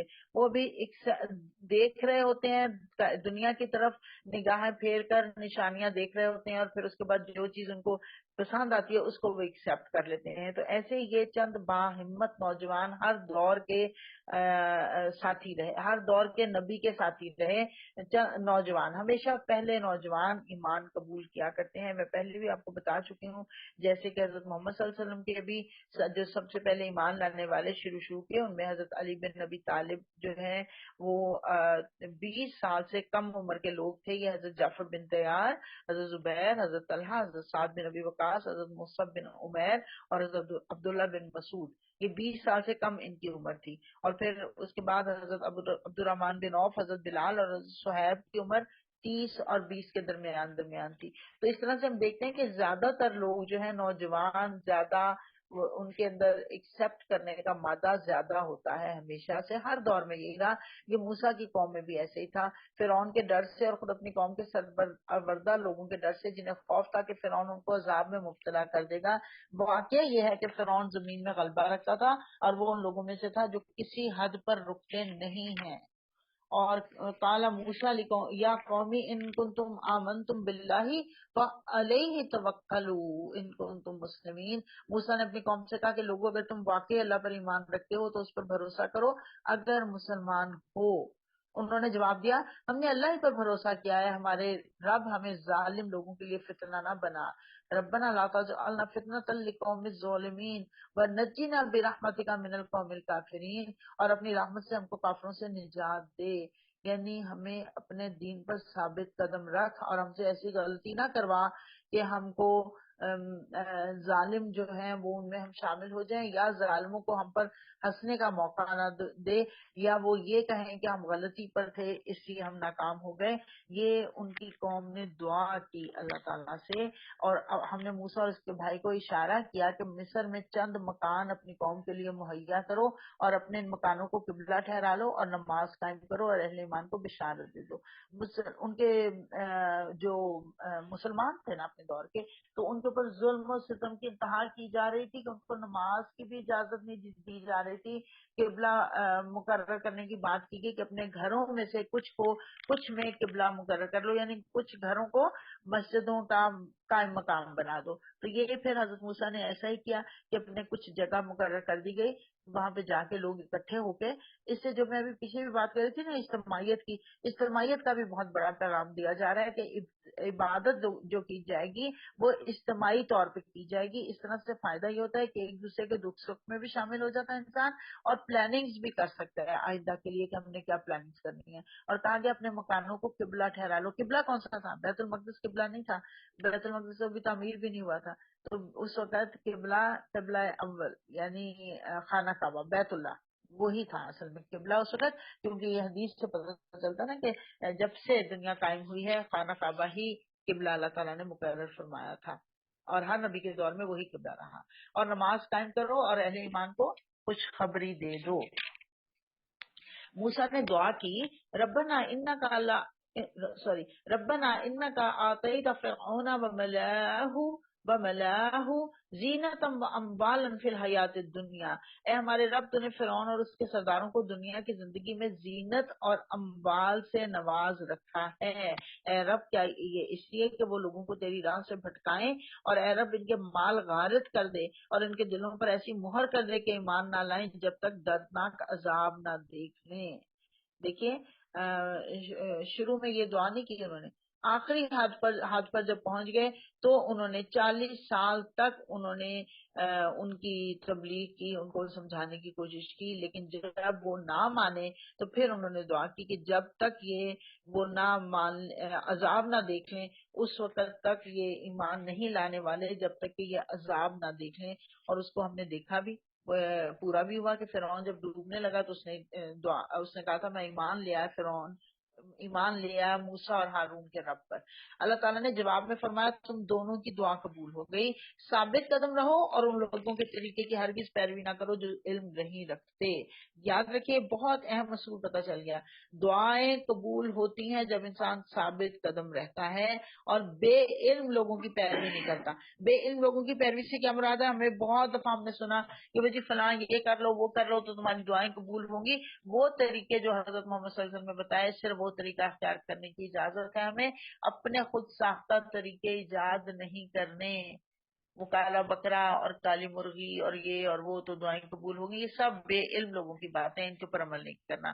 ہم بنی اسرائیل کو سمندر سے گزار کر لے گئے، پھر فرعون اور اس کے لشکر ظلم اور زیادتی کی غرض سے ان کے پیچھے چلے، حتیٰ کہ جب فرعون ڈوبنے لگا تو بول اٹھا میں نے مان لیا کہ خداوند حقیقی اس کے سوا کوئی نہیں جس پہ بنی اسرائیل ایمان لائے، اور میں بھی سر اطاعت جھکا دینے والوں میں سے ہوں. جواب دیا گیا اب بھی مان لاتا ہے، حالانکہ اس سے پہلے تک تو نافرمانی کرتا رہا اور فساد برپا کرنے والوں میں سے تھا. اب تو ہم صرف تیری لاش ہی کو بچائیں گے تاکہ تو بعد کی نسلوں کے لیے نشان عبرت بنے. اگرچہ بہت سے انسان ایسے ہیں جو ہماری نشانیوں سے غفلت برتتے ہیں. آپ کو پتا پھر نشان عبرت بنا 1907 میں، کہتے ہیں کہ اس کی وہ ممی جو ہے وہ ملی سمندر سے، اور اس کی جب پٹیاں کھولی گئیں تو اس کی لاش پر نمک کی تہ جمی ہوئی تھی، جو اس بات کی علامت تھی کہ یہ کھاری پانی میں ڈوب کر مرا تھا.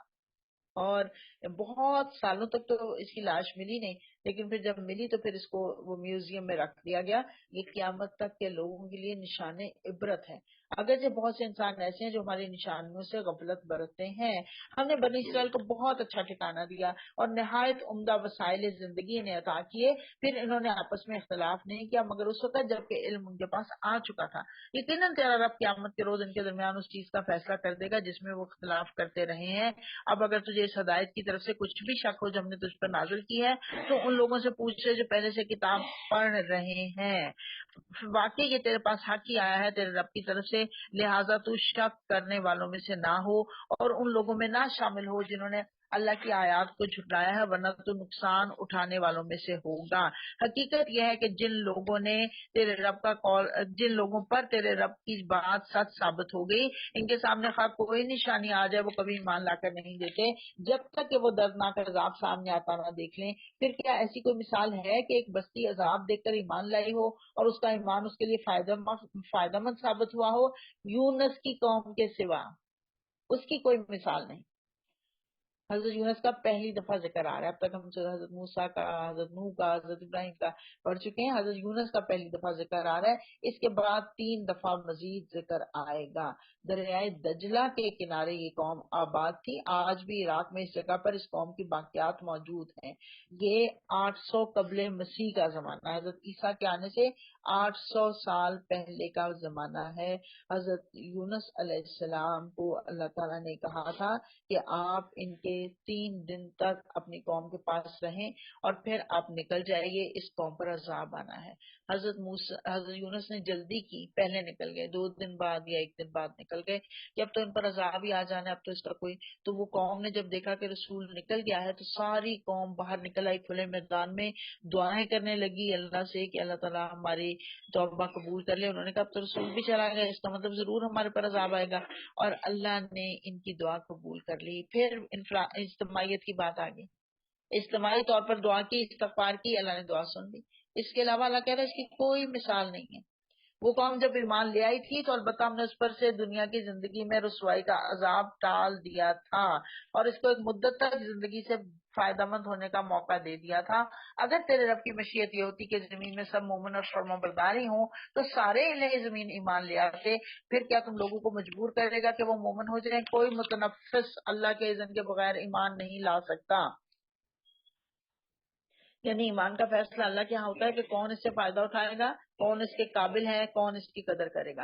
اور اللہ کا طریقہ یہ ہے کہ جو لوگ عقل سے کام نہیں لیتے وہ ان پر گندگی ڈال دیتا ہے. استغفر اللہ. کس چیز کی گندگی؟ کفر کی گندگی، شرک کی گندگی.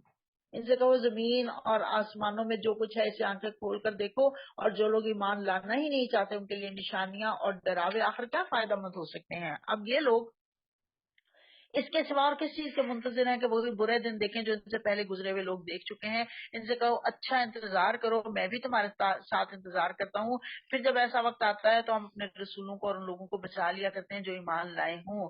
ہمارا یہی طریقہ ہے، ہم پر یہ حق ہے کہ مومنوں کو بچا لیں. اے نبی صلی اللہ علیہ وسلم کہہ دو کہ لوگوں اگر تم ابھی تک میرے دین کے متعلق کسی شک میں ہو تو سن لو کہ تم اللہ کے سوا جن کی بندگی کرتے ہو میں ان کی بندگی نہیں کرتا، بلکہ صرف اسی خدا کی بندگی کرتا ہوں جس کے قبضے میں تمہاری موت ہے.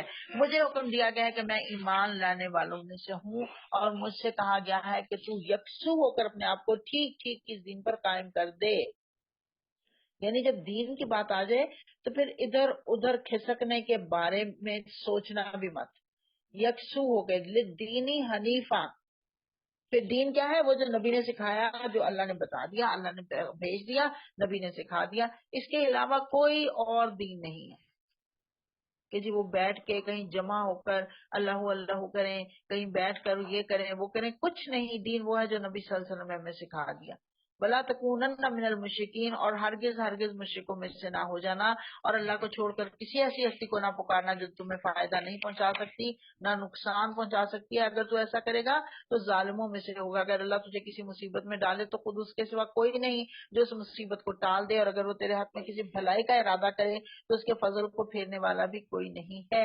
وہ اپنے بندوں میں سے جس کو چاہتا ہے اپنے فضل سے نوازتا ہے، اور وہ درگزر کرنے والا اور رحم فرمانے والا ہے. اے محمد صلی اللہ علیہ وسلم کہہ دو کہ لوگوں تمہارے پاس تمہارے رب کی طرف سے حق آ چکا ہے. اب جو سیدھا راستہ اختیار کرے گا اس کی راستہ بھی اسی کے لیے فائدہ مند ہے، اور جو گمراہ رہے اس کی گمراہی اسی کے لیے تباہ کن ہے. اور میں تمہارے اوپر کوئی حوالہ دار نہیں ہوں. وَاتَّبِعْ مَا يُوحَىٰ إِلَيْكَ وَاصْبِرْ حَتَّىٰ يَحْكُمَ اللَّهُ وَهُوَ خَيْرُ الْحَاكِمِينَ. اور تم اس ہدایت کی پیروی کیے جو تمہاری طرف ذریعہ وہی بھیجی جا رہی ہے، اور صبر کرو یہاں تک کہ اللہ فیصلہ کر دے، اور وہی بہترین فیصلہ کرنے والا ہے. حضرت الحمدللہ سورہ یونس مکمل ہوئی اور سورہ ہود شروع کریں گے. سورہ ہود کے بارے میں حضور صلی اللہ علیہ وسلم نے فرمایا کہ حضرت ابو بکر نے آپ صلی اللہ علیہ وسلم سے پوچھا کہ میں دیکھتا ہوں کہ آپ بوڑھے ہوتے جا رہے ہیں. آپ نے فرمایا کہ مجھ کو سورہ ہود اور اس کی ہم مضمون صورتوں نے بوڑھا کر دیا ہے. یہ کفار قریش جب اس کو دین اسلام کو کچلنے کی سرتور کوششیں کر رہے تھے اس دور میں یہ صورت نازل ہوئی. سورہ ہود مکی صورت، 10 رکوع اور 123 آیات. بسم اللہ الرحمن الرحیم. الف لام را، حروف مقطعات. فرمان ہے جس کی وہ کتاب احکمت آیاتہ ثم فصلت من لدن حکیم خبیر، فرمان ہے جس کی آیتیں پختہ اور مفصل ارشاد ہوئی ہیں ایک دانا اور باخبر ہستی کی طرف سے کہ تم نہ بندگی کرو مگر صرف اللہ کی، میں اس کی طرف سے تم کو خبردار کرنے والا بھی ہوں اور بشارت دینے والا بھی، اور یہ کہ تم اپنے رب سے معافی چاہو اور اس کی طرف پلٹ آؤ تو وہ ایک مدت خاص تک تم کو اچھا سامان زندگی دے گا اور ہر صاحب فضل کو اس کا فضل عطا کرے گا، لیکن اگر تم منہ پھیرتے ہو تو میں تمہارے حق میں ایک بڑے ہولناک دن کے عذاب سے ڈرتا ہوں۔ تم سب کو اللہ کی طرف پلٹنا ہے اور وہ سب کچھ کر سکتا ہے، دیکھو یہ لوگ اپنے سینوں کو موڑتے ہیں تاکہ اس سے چھپ جائیں، خبردار جب یہ کپڑوں سے اپنے آپ کو ڈھانپتے ہیں۔ اس کے بارے میں پتہ چلتا ہے کہ مشرکین سر جھکائے بیٹھے تھے مجلس میں، حضور صلی اللہ علیہ وسلم کہیں ہمارے سے مخاطب نہ ہو جائے، نہ ایک نمبر اس کا مطلب یہ کیا جاتا ہے، دوسرا اس کا مطلب یہ کیا جاتا ہے کہ تکبر کی وجہ سے وہ اپنے سینے کو موڑتے تھے۔ قریش کے لوگ حضور صلی اللہ علیہ وسلم کی بات سن کر تکبر سے اپنے کپڑوں سے خود کو ڈھانپتے اور چل دیتے، تو اللہ تعالیٰ نے فرماتا ہے میں جانتا ہوں کہ ان کے دلوں میں کیا ہے، اللہ ان کے چھپے کو بھی جانتا ہے، یا علم ما یسرون و ما یعلنون انہ علیم بذات الصدور، اللہ ان کے چھپے کو بھی جانتا ہے اور کھلے کو بھی، وہ تو ان بھیدوں سے بھی واقف ہے جو سینوں میں ہے۔ وآخر دعوانا ان الحمدللہ رب العالمین۔ الحمدللہ 11واں پارہ مکمل ہوا۔ اللہم انس واشتی فی قبری، اللہم رحمنا بالقرآن العظیم وجعلہ لی اماما ونورا وہدا ورحمہ، اللہم ذکرنا منہ ما نسیت وعلمنا منہ ما جہلت وارزقنا تلاوتہ آناء اللیل وآناء النہار وجعلہ لی حجۃ یا رب العالمین۔